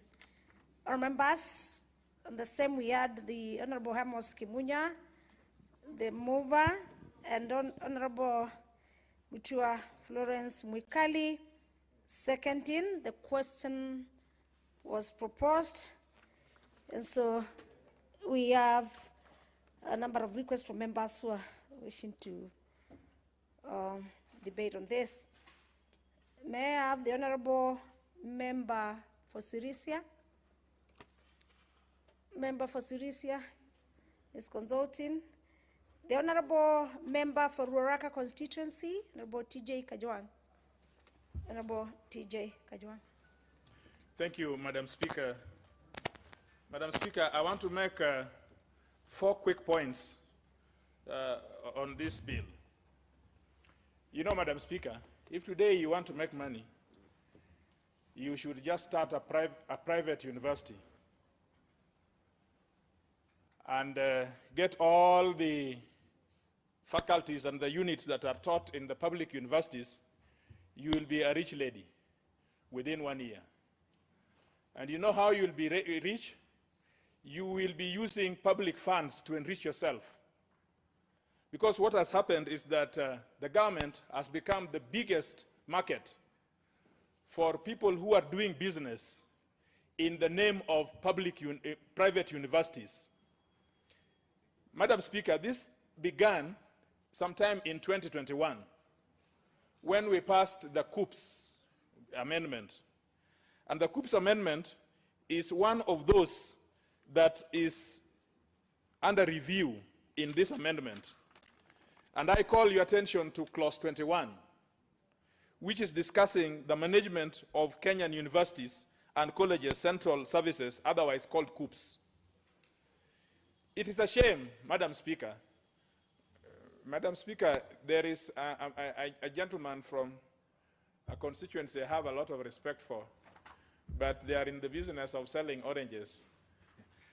Who is taking away your attention, Madam Speaker? Honorable Kajwang, you have been heard and you'll be heard in silence. Yes, Madam Speaker. I saw order. Madam Speaker, when we passed COOPS, it was not a norm. It was an exception. At that time, it was said that we have students, and every student have a right to education, and because the public universities do not have enough bed space for the students, let us have the private students, and we will roll in some money for capitation for the tuition to be able to learn, to get them to school. Now, that did not become the norm. It was an exception. It was, if you wish, an affirmative action, which should have ended at some point. But it is today prestigious to go to a private university. Today, private universities are the most prestigious places to go. When Amos Kimunya and I went to school, of course he went to school much earlier than I, but it was prestigious to go to public schools because public universities benefited from the best lecturers, from the best facilities. Today, nobody wants to go to University of Nairobi. If you went to the law faculty in University of Nairobi in Parklands, you will find they don't even have seats for students to sit down. Why? Because attention has turned from public universities to private universities. If you went to Strathmore today, it is very easy. It is very cozy. The most, you will have a wonderful time being in that university because they have used public funds to develop that university. In fact, today, in the supplementary estimates that we are considering, 300 million is going to be is going to go to the private universities for the purposes of that capitation. Now, that is not a problem, but the problem is, if every year we had set out, and I think the leader of majority should, follow if he wishes, if every year we were to use the kind of money we are pushing through the exchequer to build a university, how many universities would we have built from the year 2012 right up to now? There would be enough universities for our children to go. So then the last thing around this thing is that children are taken to private universities against their choices.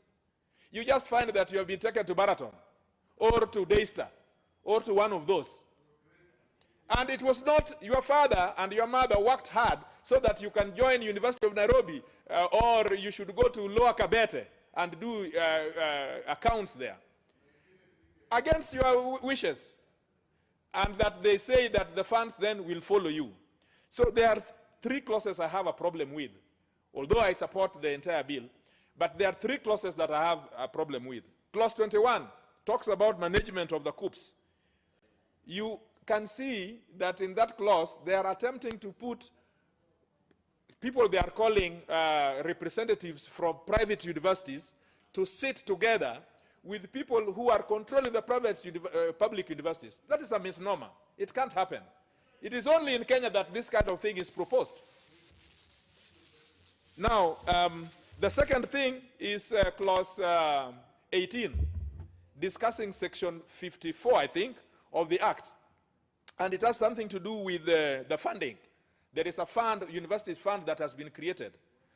And you see the composition of the fund. You find a representative of private university sitting to discuss and to decide matters on how that money is going to go to him. If this is not conflict of interest, what is conflict of interest? How can this person sit down and discuss how the public money will be issued out to himself? And him is a declared private person who is in business to make profits. So what we are doing, we are just allowing people to go to the exchequer and sit down on a table and discuss how much of that cake will go to them, and they are private people. This cannot happen. The last thing I want to say about this is that if you want a vice-chancellor, and if you want a professional vice-chancellor, you must divorce politics from this thing. Why would you on earth put a CS in the process of selecting a vice-chancellor? That is what used to happen during Moi's time. Because Moi was the professor excellent.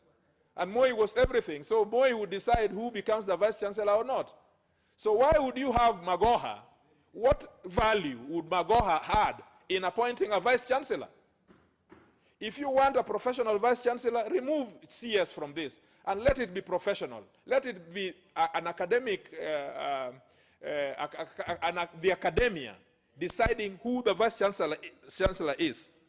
Now, Madam Speaker, you know that as we sit down, and as we sit now, and Honorable Kimunya will tell you, that there is an active audit going on right now in Public Accounts Committee about ghost students. You know, these people, those private universities, they have ghost students. No law stops them from saying how many students do you have, because after all, they are expecting money to come to them.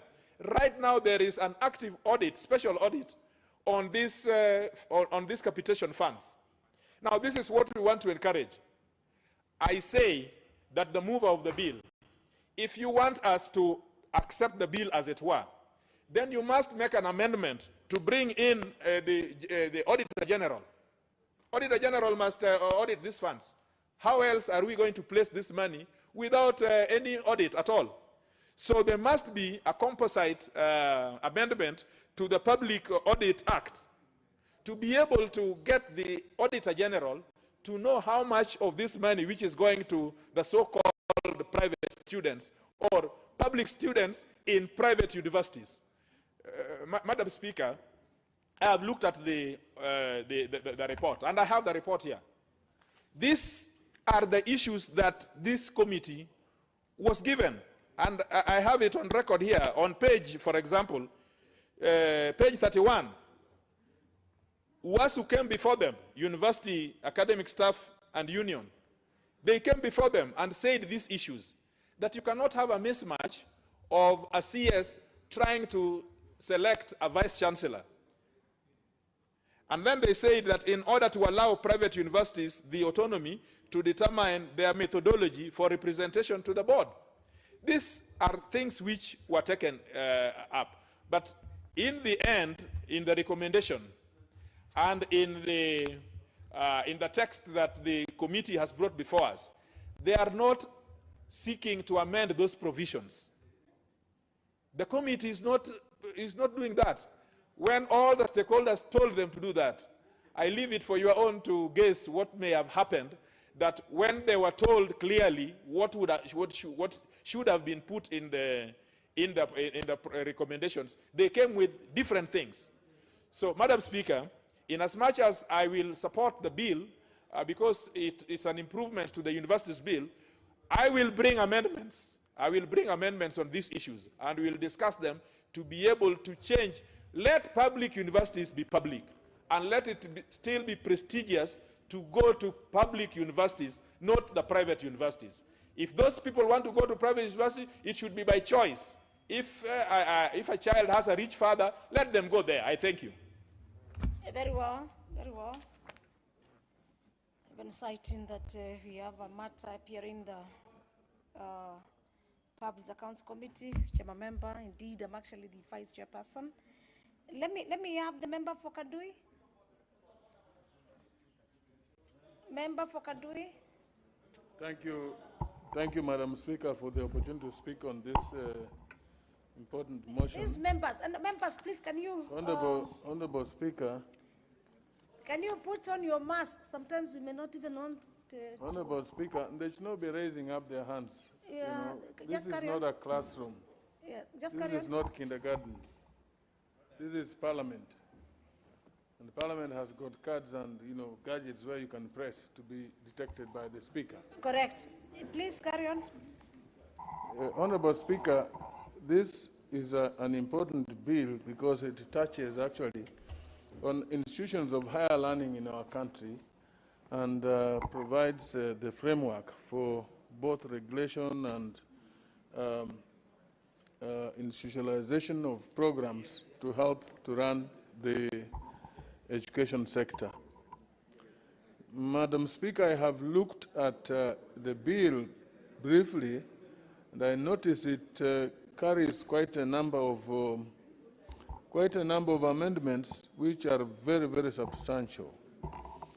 And I want to state that it is important, and going by what the Honorable T.J. Kajwang has just been pointing out, the bill is generally good, Honorable Speaker, but it requires to be relooked at. There are certain sections that will need to be relooked at in order to harmonize and avoid ambiguity and ensure that it supports the education sector.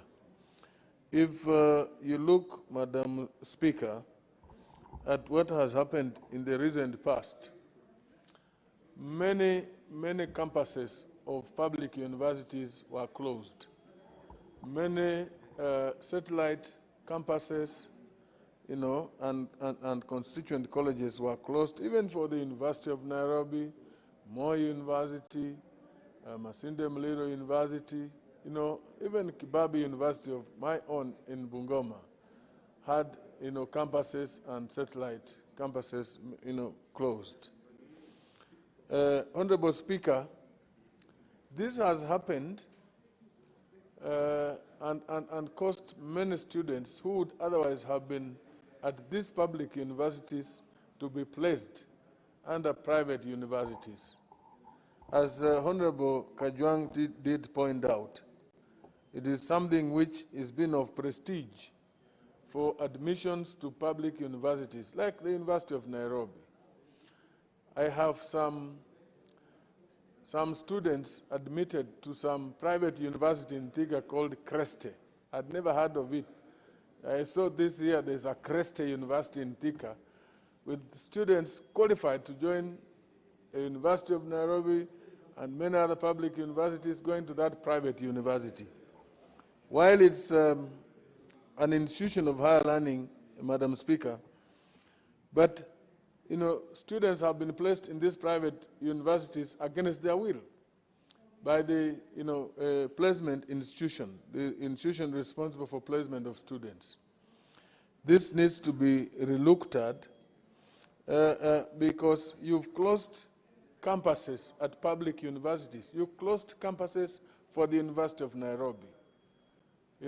I am sure this could have been one of the reasons why some universities are going down, they're getting bankrupt, like Moi University. I think they relied on the number of students because the monies going into these universities is public money. Why should you close a campus of a public university with students? Then you take students to a private university and you pay all the money to a private university. You are empowering a private university against public university. This is something which need to be looked at, Madam Speaker. I am sure this must be one of the reasons why Moi University went under, because all the campuses that had students were closed. It's a Moi University. And of course, this brought down the earnings of the university. It must have contributed immensely to the coming down of this university. The other, I think, important thing which the Honorable Kajwang also did point out is, which is well captured in this bill, is the question of declaration of universities. We have had colleges, even teachers' colleges. If I recall, we had a popular teachers' college, diploma college, in Kenya here called Kenya Science. Kenya Science, which was usually at Ngong Road. It trained teachers in sciences, in agriculture, in biology, and the best biology teachers, the best agriculture teachers, chemistry, they came from Kenya Science, which was declared a university. It was taken over by the University of Nairobi. You will recall the popular Kenya Polytechnic, which we had just here on Helslasia, is no longer there. We have the Kenya Polytechnic University, something like that. Madam Speaker, this has affected the growth of that technical cadre, the growth of the people that went through. We no longer have those popular science teachers that came from Kenya Science. We no longer have the technical people at that level that were trained in Kenya Polytechnic. Once it became a university, it neutralized the courses, the junior courses that were given at the Kenya Polytechnic, the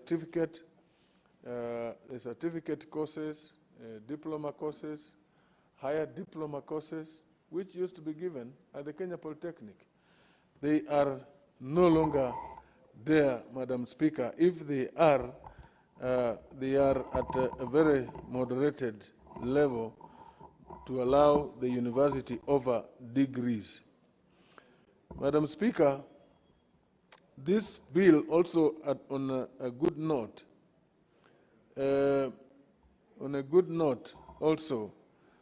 provides clarity, removes ambiguity in the management of the affairs of universities, particularly when it comes to the commission. And therefore, we need to have this done because it generally would ensure that our institutions of higher learning are well run and universities are offering courses which would ensure that they are absorbed in the market for the better of society, and ensure that that the courses which are being offered in our universities are relevant to the requirements.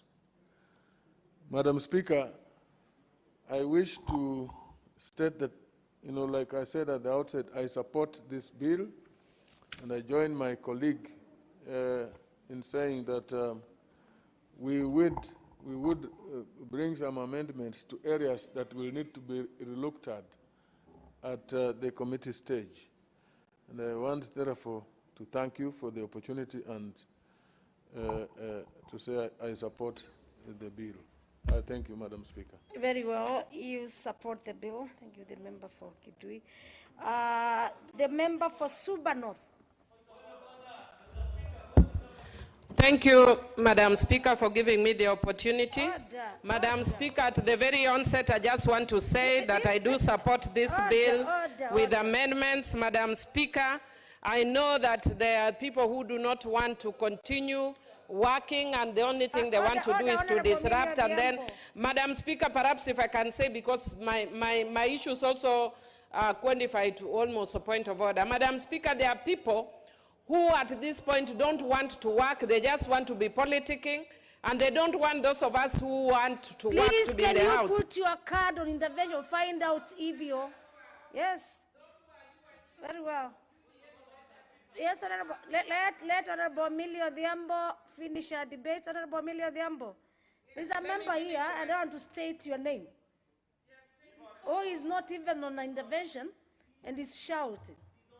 Yes, Madam Speaker. Honorable Emilio Odhiambo, carry on. Thank you, Madam Speaker, for protecting me against persons who are hell-bent on disrupting the House for no reason. Madam Speaker, the place where people exercise work and business in the House is on the floor, or business or parliament is on the floor of the House. It's not at political rallies. So, Madam Speaker, those who think it is ripe, the time is right for them to politic, please go and politic and let those of us who want to work to work. Having said that, Madam Speaker, I want to say that I support this bill with amendments. And having said that, I support this bill with amendments, Madam Speaker. Madam Speaker, I just want to indicate, Madam Speaker, I want to indicate that the reason why I support this bill... Out of order. You are out of order. You cannot be upstanding. Just do the right way and you'll get your... But Madam Speaker, it is you who can catch the eyes. They cannot force you to give them the mic. Honorable Emilio Odhiambo, please carry on. Yes, I'm continuing, Yes, Madam Speaker. control. Thank you. Madam Speaker, the reason why I want to support this bill with amendments is, Madam Speaker, our universities have been facing a lot of governance challenges of late. And Madam Speaker, the amendment in some part is seeking to address those issues, yet it is actually not touching the core of the issues, Madam Speaker, in the way the amendments are crafted. So I want to agree with Honorable TJ Kajwang, and I want to encourage him that he can actually bring the amendments that the committee has not brought. Because when I listened to the chair of the Committee of Education raising the issues that had been brought by the, the things that had been brought to them when they went for public participation, she raised some significant issues which, however, are not covered in the committee report. Madam Speaker, because of time, I just want to indicate that some of the issues that are of concern to me, Madam Speaker, is that we are a very unique country that seems to want to kill its public universities, that are the universities that are accessible to poor and struggling children, and yet we want to strengthen our private universities, many of which do not even have the capacities to manage, Madam Speaker. As much as we want to encourage and support private entities, it cannot be at the expense of our public universities. Madam Speaker, I've been one of the proponents of a public university per county, and if we are able to do that and give resources per county, then we can go very far in terms of making education accessible at a higher level. I am very pleased to see Tom Mboya University College, which is a constituent college of Maseno University, has grown exponentially, and it was an idea we started here with the late Honorable Tieno Kajwang, just when devolution was coming in, and we said that we needed a constituent college first that should then move to a university, and we are waiting. The president has actually promised that we will get a charter. Recently I passed there, I didn't get into the university, but seeing what it has become from one small building at Farmers Training College, Madam Speaker, it was a Farmers Training College that had the only television in public television when I was growing up in that town, and that's where we all watch television with one TV and Oma Bay FTC. And Madam Speaker, it has grown to a very, very big college that is now good enough to be a university. Madam Speaker, that would not be possible if we don't put in sufficient funds for that as a public university. So instead of putting in too much energy on private universities, which I don't have a problem with, but let us give attention and focus first to our public universities before then we move to our private universities. Madam Speaker, the other issue that I'd want to say, which Honorable TJ Kajwang has said, is that even where we want to support the private universities, we should not violate people's rights to choices. I have in my own house 2 of my grandchildren who have been taken to private universities. I didn't want them to go to private universities. I prefer that they go to public universities so that they get all-rounded education in public universities, where some of us went. But instead they were taken to private universities under the pretext that they will be supported by the government because they passed. Instead, we are being forced to pay even higher money for our children to go to those private universities. I have no quarrel with private universities, but where as a parent you choose for your child to go to a public university, that should be actually your first preference or choice. I would have preferred for them to go to my university, Nairobi University. And so, Madam Speaker, I think the issue, the freedom of choice should be there.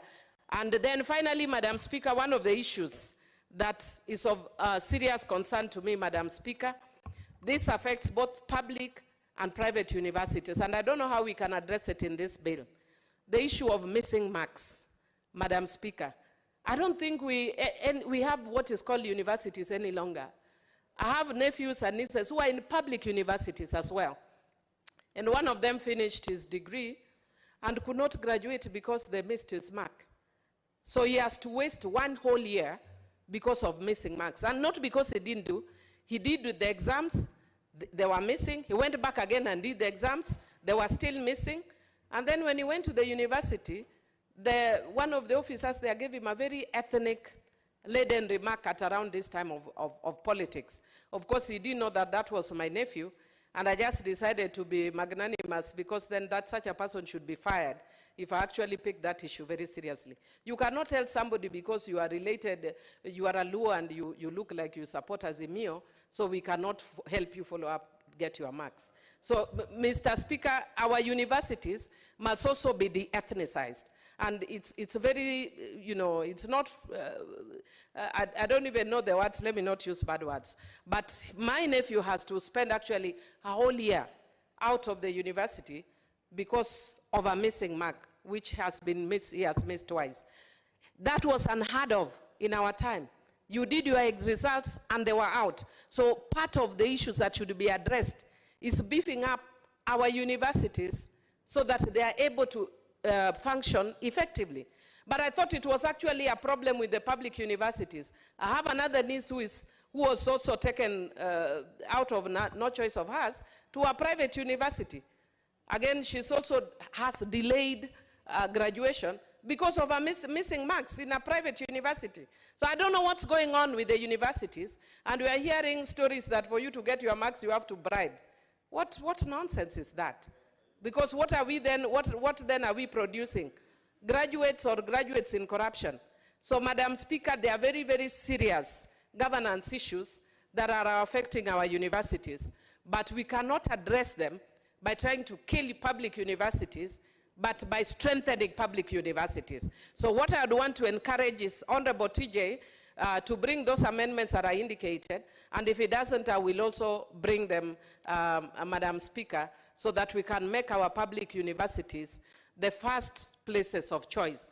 My university, the University of Nairobi, when I went there, was one of the best universities in the world. It is now struggling And if you look at they are bedeviled with issues of ethnicity, issues of governance, issues of corruption. I'm not saying about Nairobi University specifically, but those are issues that are now bedeviling our universities. And I think there was a report that was done by the the National Cohesion Commission, and showed that almost all universities are guilty, Madam Speaker, that you find whether it was Maseno, whether it's Moi was employing majority Kalenjins. Maseno was employing majority Luos and Luyas. And, you know, vice versa, and even in other parts, Karatina and the rest. Madam Speaker, we cannot run a country with that kind of madness. Let our universities, even in employment, show the face of Kenya, because we're actually breeding a terrible nation by putting ethnicity and such considerations ahead. I support with amendments. Thank you. You support with amendments. Honorable Member for Seme. And members, maybe for your guidance, you must get a way of catching the speaker's eye. If you don't catch my eye, you'll be absent. There's a way of doing it. If you're on intervention, make sure you do it the right way. Yes, Honorable Member for Seme. Thank you, Madam Speaker. I also rise and to support this. Like I have a member for Nafakolo. What is your on intervention? That your card is to be captured? Thank you, Honorable Speaker. Honorable Speaker, you just did mention that we need to know how to catch your eye. Yes. And I was hoping that after the good professor, yes, I can support the bill. No, that's you are on intervention. Honorable Member for Seme, carry on.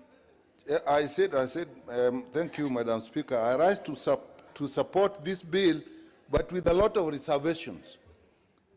Madam Speaker, the first issue I have with this bill, as though I'm supporting it, is the timing. We have such important bills like this, which is touching on national institutions, making very major changes, and they come at a time when obviously, and for reasons we all know, most of the members are not able to contribute, because we all know what time it is, and we are concerned with the situations in our constituencies.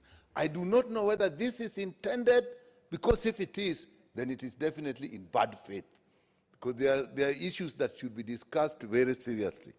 Number two, the Universities Act seems to be having amendments, plethora of amendments on and off. It means that we haven't looked at it seriously, or we didn't look at it seriously at the time we're putting it in place. If you look at it, it was enacted in 2012. The same year there was a legal notice based on it. Then in 2014 it was amended. 2016 it was amended twice. 2018 there was an amendment. 2024 there's an amendment, and now 2019 there was an amendment, 2018 an amendment, and now 2020 an amendment, and now. Is it probably not time to look at this act very seriously and see why we are making so amendments? And if you look at these amendments, they all seem to related to how the public universities relate with private universities. And Madam Speaker, what you find, even the amendments that we have now, it is actually bringing a lot of involvement of the private sector into public universities. As much as that is good, Madam Speaker, what you find is that it is happening in such a way that it is actually disadvantaging children who would have otherwise benefited from support from public universities. For example, when you talk of COOPs, now it is admitting kids across the board from public universities to children to public universities to private universities, quite regardless of what the child's choice was. So if children find themselves in private universities while they actually intended and would have wished to be in public universities. Not only that, Madam Speaker, when you look at the fund that is proposed here, there's an amendment to create a fund and a board instead of a trustee that was there. Again, if you look at this, you look at the membership, what you are seeing is a lot of people from the private sector coming in. And if you look at now how the funds are going to be distributed, before, this fund was meant for public universities. Now it is now being opened by using the word participating university. And participating university may also mean private universities. So to a large extent, I'm seeing invasion of public university by the private sector, not really to improve them, but actually to get funds, the taxpayers' funds, into private universities. I think this is not fair. This country, you see this even in the health sector.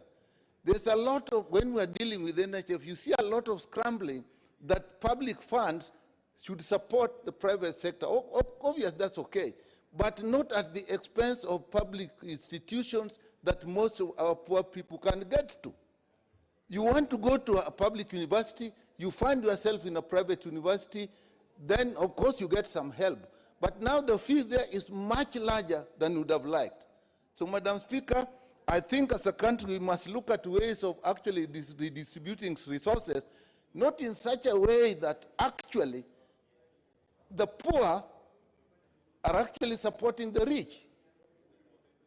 So that you have actually moving money, the poor are now subsidizing the rich. So I think to that extent we'll have to look at very serious amendments to this, and probably the university as a whole, the Universities Act as a whole, and actually look at public universities to a large extent should remain public universities, particularly in terms of funding. When people choose to actually go to private universities, many times there are people who can afford it. And that what we should do is spend more money to open more spaces in public universities and support those who can't. But to get public funds to support private universities that sometimes are motivated by profit, must be motivated by profit. I think that's not right. Madam Speaker, I also see there's a proposal to actually get the minister to vary or to vary the decisions of the council. Whereas it is important that there should be a level at which a minister can actually intervene when there are issues in the council. But we must be very careful, Madam Speaker, that when we start to do that, the independence of universities and the independence of our councils will be so severely eroded that actually they'll not become very useful. They may become puppets. So, Madam Speaker, for those points I've raised, I have great reservations on this. I support it, but I think we'll need to look at it look at the amendments thoroughly to see that we actually support public universities and actually prevent this invasion of public universities by private universities. Thank you, Madam Speaker. Very well. The next on my request to make contribution on this is the member for Kiambaa, the Honorable Juguna, for contribution. Is present. Is present. Yes, I'm present, Madam Speaker. Yes. Thank you, Madam Speaker, for this opportunity to contribute on this great important, the funding of the public university bill.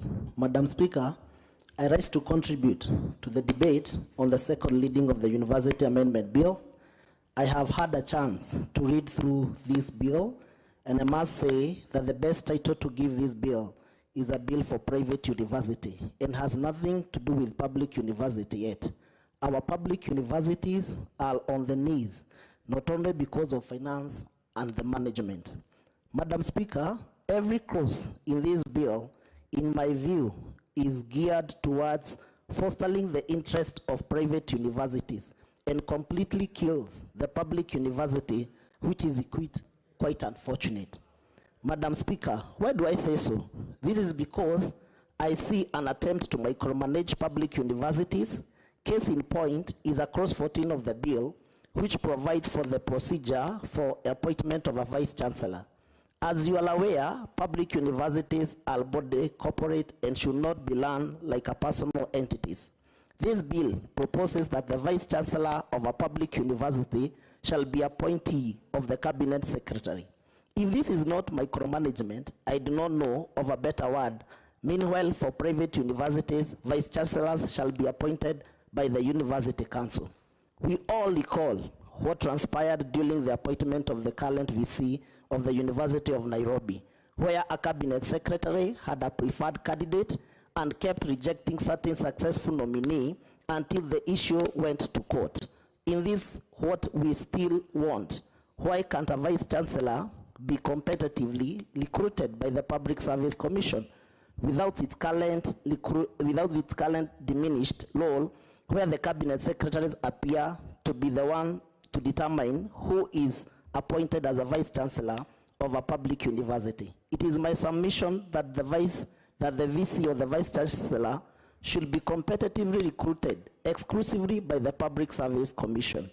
An honorary principal to college should be recruited by the council. Without this, without continued micromanagement of public university, are bound to all to fail.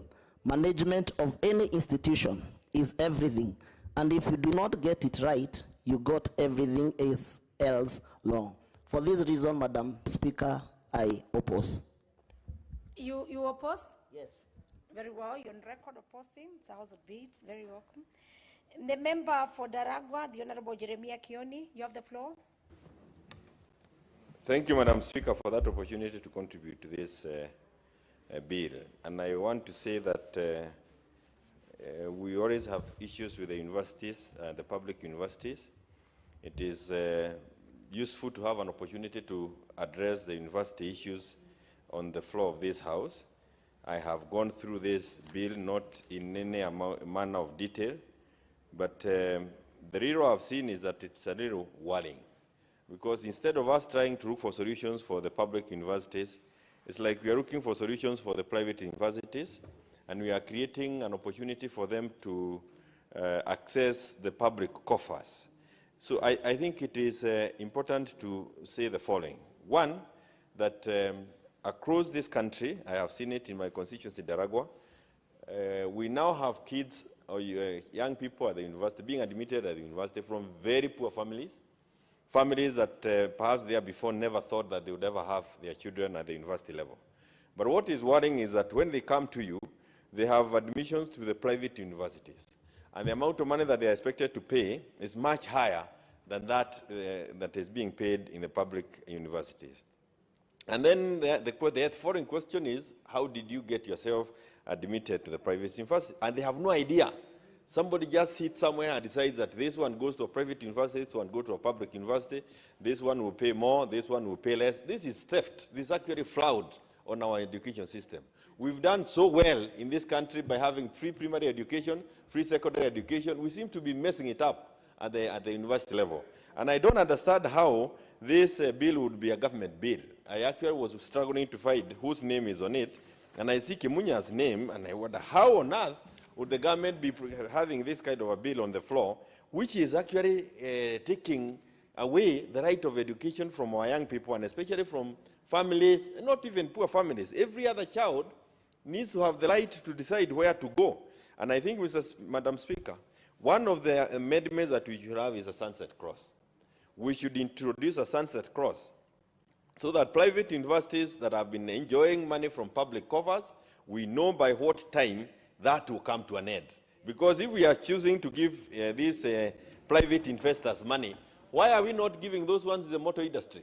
Why are we not allowing other sectors to access public coffers, to access money that we have paid? I wonder how we got here in the first place. Madam Speaker, again, we don't even audit. We have these young kids that drop out because they cannot afford money in the public sector and the private sector, but I am certain that the government continues pumping money until the fourth year. But some of the kids will have dropped in second year, first year, so it's really a conduit, and I again don't understand how this document will be coming from anywhere in the government places. Look at these lecturers who are marking these results. You have a lecturer who is marking 500, 600 exam sheets. How on earth? I have tried it. I was struggling with 50. And somebody would want to write to me that you can mark 600 answer sheets. You cannot. It's crazy. That's why marks are lost. That's why we have commercialized this aspect so badly that we have really, Makoha must, before the end of his tenure, he must really come up with a better thing. We associate him with better things, and I hope he has not looked at this, because if he has, and he give it an okay, then there's something that we are not seeing that he should come and explain to us. Madam Speaker, I don't want to say anything more. I oppose. This is not a good bill if for purposes of helping at the university level. You oppose. Let me have the member for Navaholo, Honorable Wangwe Emmanuel, for contribution now. Thank you, Honorable Speaker. Madam Speaker, allow me to say I reluctantly support this bill. And for that matter, in proper English, I would want to say I will support it with amendments. I'll also be proposing some amendments on my own, together with those which have been cited by the good professor of medicine, Professor Nikal, and others. That once the bill is before this House, it's now our property. We will have a right to access the various sections of the bill and propose the various amendments to it. Madam Speaker, education is the only gift you can give to a society, especially the youth. And failure to give the youth the right education, it means you are building a population which is going to be full of anarchy. And if you educate children to a free basic education as enshrined in our Article 43, and you deny them the higher education, properly nurtured to their needs, then, Madam Speaker, all you are doing is building anarchy. You've enlightened the boys and girls, but you are not able to conclude and give them the right education. Madam Speaker, this bill, even the committee observation on its own, is really giving direction on where we headed to. The committee, Madam Speaker, has observed that it, in its own wisdom, intends to ensure that the governance of specialized degree awarding institutions is within the framework of the Universities Act, which has already been effected through the Statute Law Miscellaneous Amendment Bill number 20 of 2020. Madam Speaker, this bill is just overriding what is already existing. It is making, the aim of the bill is actually not driving to give anything new, but instead it is going round in circles so that it hits on the private institutions, Madam Speaker. Madam Speaker, I wish to speak as a member coming from the Western region, where at the moment we do not have a private university. Madam Speaker, since the last 5 years, the only university that has received the last funding is Masinda Muro University, which got the funding last year in the budget. Kibabi University has been struggling. Kaimosi University is yet to get a charter. Alupe University is yet to get a charter. And Madam Speaker, the per capita of the people of Western cannot be sustained in any near to anybody who is coming up with a private university to support higher education. Therefore, Madam Speaker, if we do not bankroll and invest in public universities, it means some regions in this country will continue undoing in terms of economy at the expense of those which are now doing very well. I wish to say that this issue of this amendment bill should be really looked into thoroughly, so that any direction to enhance, improve, and advance issues of private universities vis-a-vis the public universities should be downplayed. Madam Speaker, any investor who wants to invest should be ready to make the feedstock, make a feedstock available, and also put in capital to drive his business. Madam Speaker, the issue of relying on the population that they will now be supplied by students, by cooks, should really end. Instead, let us support public universities so that research is across the world. It is not just Kenyan-based. Madam Speaker, our sons and boys are all over the world. When you go to various universities in the US, in the UK, in Canada, in India, there are our professors working there, because the universities in the West has been made open to academic challenge. Madam Speaker, if we advise that we enhance the issue of private universities, what we are trying to do is to kill research and instead promote search for resources in terms of money rather than in terms of knowledge. Therefore, I would wish to look at it from that angle, and will be proposing the relevant, I have about 3-4 amendments with me, which I'll be putting across when it comes to the committee of the whole House. Madam Speaker, Section 23 of the Act should be amended to ensure that the Cabinet Secretary publishes the Gazette which is within 90 days from the date of submission, failure to which the statutes become effective to avoid inordinate delay of gazettement of statutes. Madam Speaker, that citation in the Act as it is now, as it's observed in the Act now, is something which we need to look at so that we align with the Universities Act as it is. The focus on management of universities only for appointment of commission secretary is limiting, as it excludes, Madam Speaker, other would-be qualified persons working outside university environment, but with the similar experience and management competencies like officers working institutions such as the Commission for University Education. Madam Speaker, look at that. You've been adorned yourself. If it is curtailing, usually an institution of knowledge, you allow competition to come from outside, not just do inbreeding and you want to contain and say you want to allow competition just from within. This is inbreeding, Madam Speaker, and I feel we should be looking at it at the Committee of the Whole House. Madam Speaker, it is proposed that the Chair of the Council should be a PhD degree holder who has vast experience in research, which is one of the key functions of the university. It's also important to ensure that the qualifications of Council Chair match that of the senior management.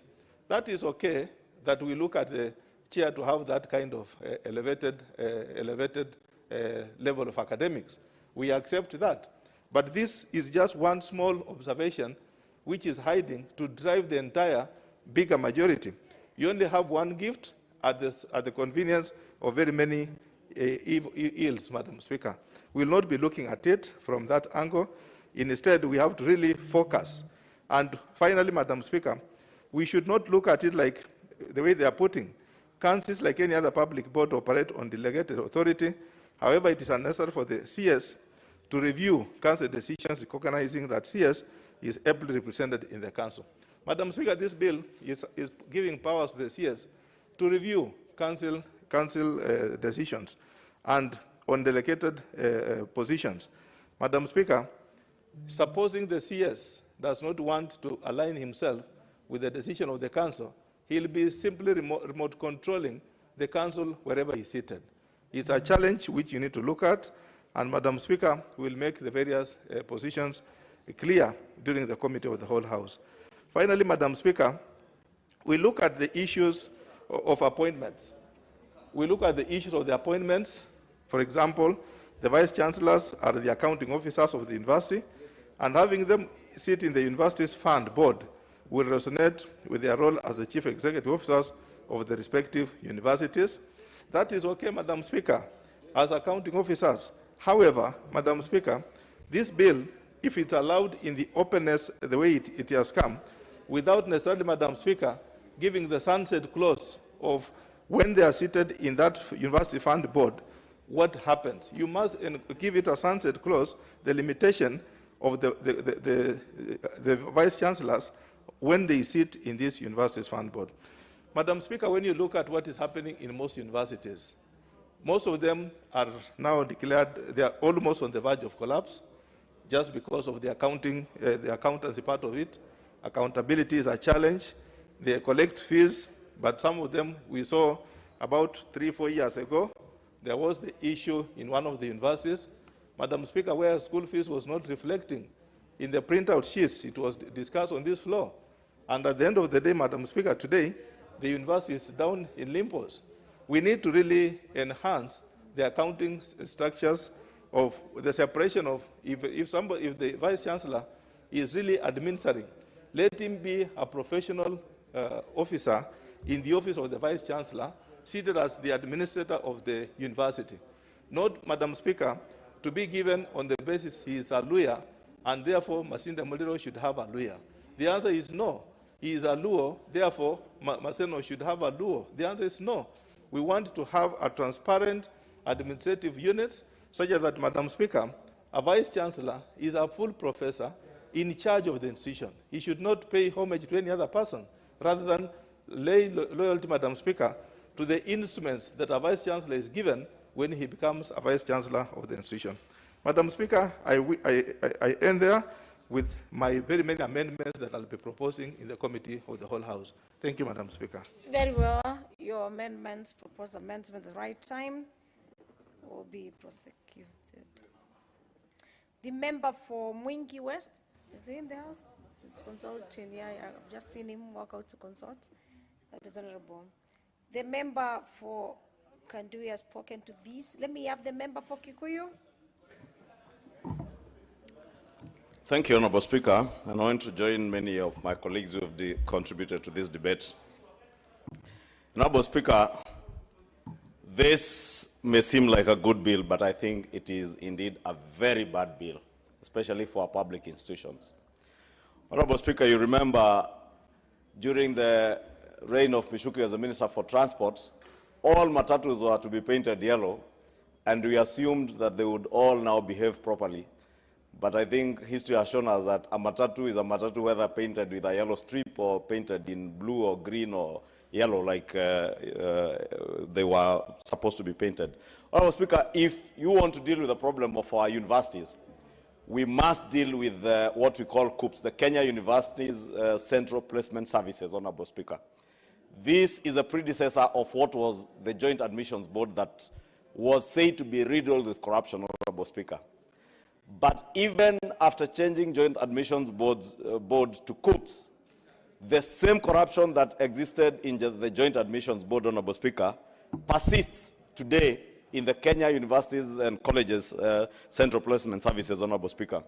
Honorable Speaker, you have seen, I think it's only this week that the member for Njoro requested a statement or a question on the financial woes that are bedeviling Egerton University. And it's not just Egerton University, Madam Speaker. Kenyatta University, the University of Nairobi, the premier university of this country, Masinda Muliro, where the chief whip comes from, Murang'a University, Honorable Speaker, you remember in the Public Accounts Committee, the PS, I think the Vice Chair of Murang'a University saying that they have no students. Why public universities have no students, Madam Speaker, is because CUPS is not placing students in public universities. And that is why we have so many public universities in our backyards that have no students. And without students, Honorable Speaker, then they have no capitation from the taxpayers' money that we allocate in this House. Honorable Speaker, until and unless we deal with the question of CUPS, and surprisingly, Honorable Speaker, if you look at this bill is not seeking to empower CUPS or to deal with the problems that are there in CUPS. If you look at clause 21 of the bill, it is proposing to change the membership of CUPS to have a service that will have 11 members, out of which only 4 members will represent government interests in public universities. Indeed, public universities are supposed to be represented, I think, by only one person. The bulk will be represented by other interests, Honorable Speaker. And there lies the problem, Honorable Speaker. We will find ourselves in a situation where public interest has nobody to speak for public universities within CUPS. And CUPS being the body that will be giving students to universities, then Murang'a University will continue to be on its knees, Egerton will continue to be on its knees, probably Kenyatta University will have died before Murang'a dies because of lack of students, Honorable Speaker. And we may not say, Honorable Speaker, it is the courses that are being offered, because we have very many public universities, Honorable Speaker, that are offering very good courses, but they are not getting students placed before them by CUPS. And Honorable Speaker, it is my submission that indeed, if we want to deal with the problems bedeviling our public universities, we must deal with CUPS. If we don't deal with CUPS, how it is constituted, and it must be heavy with government representation and representation by public universities, Honorable Speaker, not private interests. 2, Honorable Speaker, is a question of the Cabinet Secretary. The bill proposes to have the Cabinet Secretary completely micromanage public universities. Honorable Speaker, you know, I have served as the Vice Chair of the Public Investments Committee in the last Parliament. The state universities or the public universities are body corporates. They report to this House through the Public Investments Committee. And if the State Corporations Act stops ministries from micromanaging state corporations or state parastatals, then the Cabinet Secretary in charge of education cannot then be allowed by this bill to micromanage our public universities by somehow being the person appointing vice chancellors. Honorable Speaker, you remember the most recent case example is a case of C.S. Magoha and Professor Kiama at the University of Nairobi. You remember that issue had to go to the courts to be resolved and to see Professor Kiama sit as a vice chancellor, having been recruited by the council competitively. Honorable Speaker, if we allow cabinet secretaries to pinpoint, and I want to support what Honorable Wangwa is saying, that you pinpoint a Mr. Maina to go and be the vice chair of Muranga University, of Karatina University, or Kikuyu campus when it becomes a university, hopefully one day. Then Masinde must be the vice VC of Masinde Muliro. Bondo University must be led by an Otieno. That is what we risk doing if we allow the cabinet secretary to be the one to appoint vice chancellors. Let vice chancellors of our public institutions be recruited competitively and on merit. And that way, Honorable Speaker, even members of this House, we will be able to hold those vice chancellors to account on both public money and how they educate and take care of our children that we send to the public universities. Honorable Speaker, many of us in this House attended public universities. And we must be at the forefront, Honorable Speaker, of defending our public universities from collapse. Honorable Speaker, if this bill is passed in its current form, it will spell a death knell to our public universities. And we must do all we do, and we'll bring amendments to ensure, I will have amendments to ensure that COOPS, or the University and Colleges Central Placement Services, is properly constituted with heavy representation representing government and public interest vis-a-vis the interests of private institutions, Honorable Speaker. Last, Honorable Speaker, is a question of funding for our students, Honorable Speaker. Last week, I think, early last week or last week, but Honorable Speaker, many of you read in the Business Daily that our students in public universities are not even able to access help. Many of the members here, I'm sure, including myself, why not for help, we would never have seen the face of a university. And I'm sure even you, Madam Speaker, you probably knowing where you come from, just like me, we would never have seen the face of a university. Why not for funds coming through help? It is sad that today, Honorable Speaker, our students are not able to access help. And yet, we are not dealing with those issues even as we deal with a bill like this. Honorable Speaker, I was wishing the leader of majority was seated here, but I see his deputy is here, the Honorable Jimmy Angwenye. Please, tell Honorable Kimunya, I can see he's here.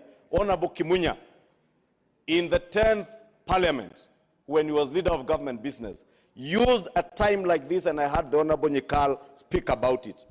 You must be very careful, leader of majority, not to do what you did in the 10th Parliament, to bring retrogressive bills that are unpopular with the public at a time when you know many members of parliament are out there campaigning. We must be cautious that we do not bring and pass retrogressive bills that will kill our public institutions because the leader of majority, and you know, I think he doesn't care because in the 10th Parliament, he used his time and he lost his seat. He used his time here to bring very retrogressive bills, passed them when people are out, and he ended up losing his seat. We do not want to lose our seats, Honorable Speaker, because we were not in this House when bills that are retrogressive in nature, bills that are infringing on the rights of the ordinary hustler students to access university education, Honorable Speaker, are passed in this House, Honorable Speaker. And I really want to implore on the leader of majority to either withdraw this bill or to allow enough opportunity for us to be able to engage on all the issues, especially on the issues of funding of our public universities, placement of universities students in our public universities, Honorable Speaker, and the management of public universities and due interference by government, Honorable Speaker, through the Cabinet Secretary. With that, Honorable Speaker, I beg to vehemently oppose this very retrogressive bill. Very well. Let me have the member for Masinga, the Honorable Mwalio Bidi. Thank you, Madam Speaker, for giving this opportunity to speak about this university amendment. Majority of the items in this bill are not in line with what the universities are supposed to be run. One, the universities are now on their death, on their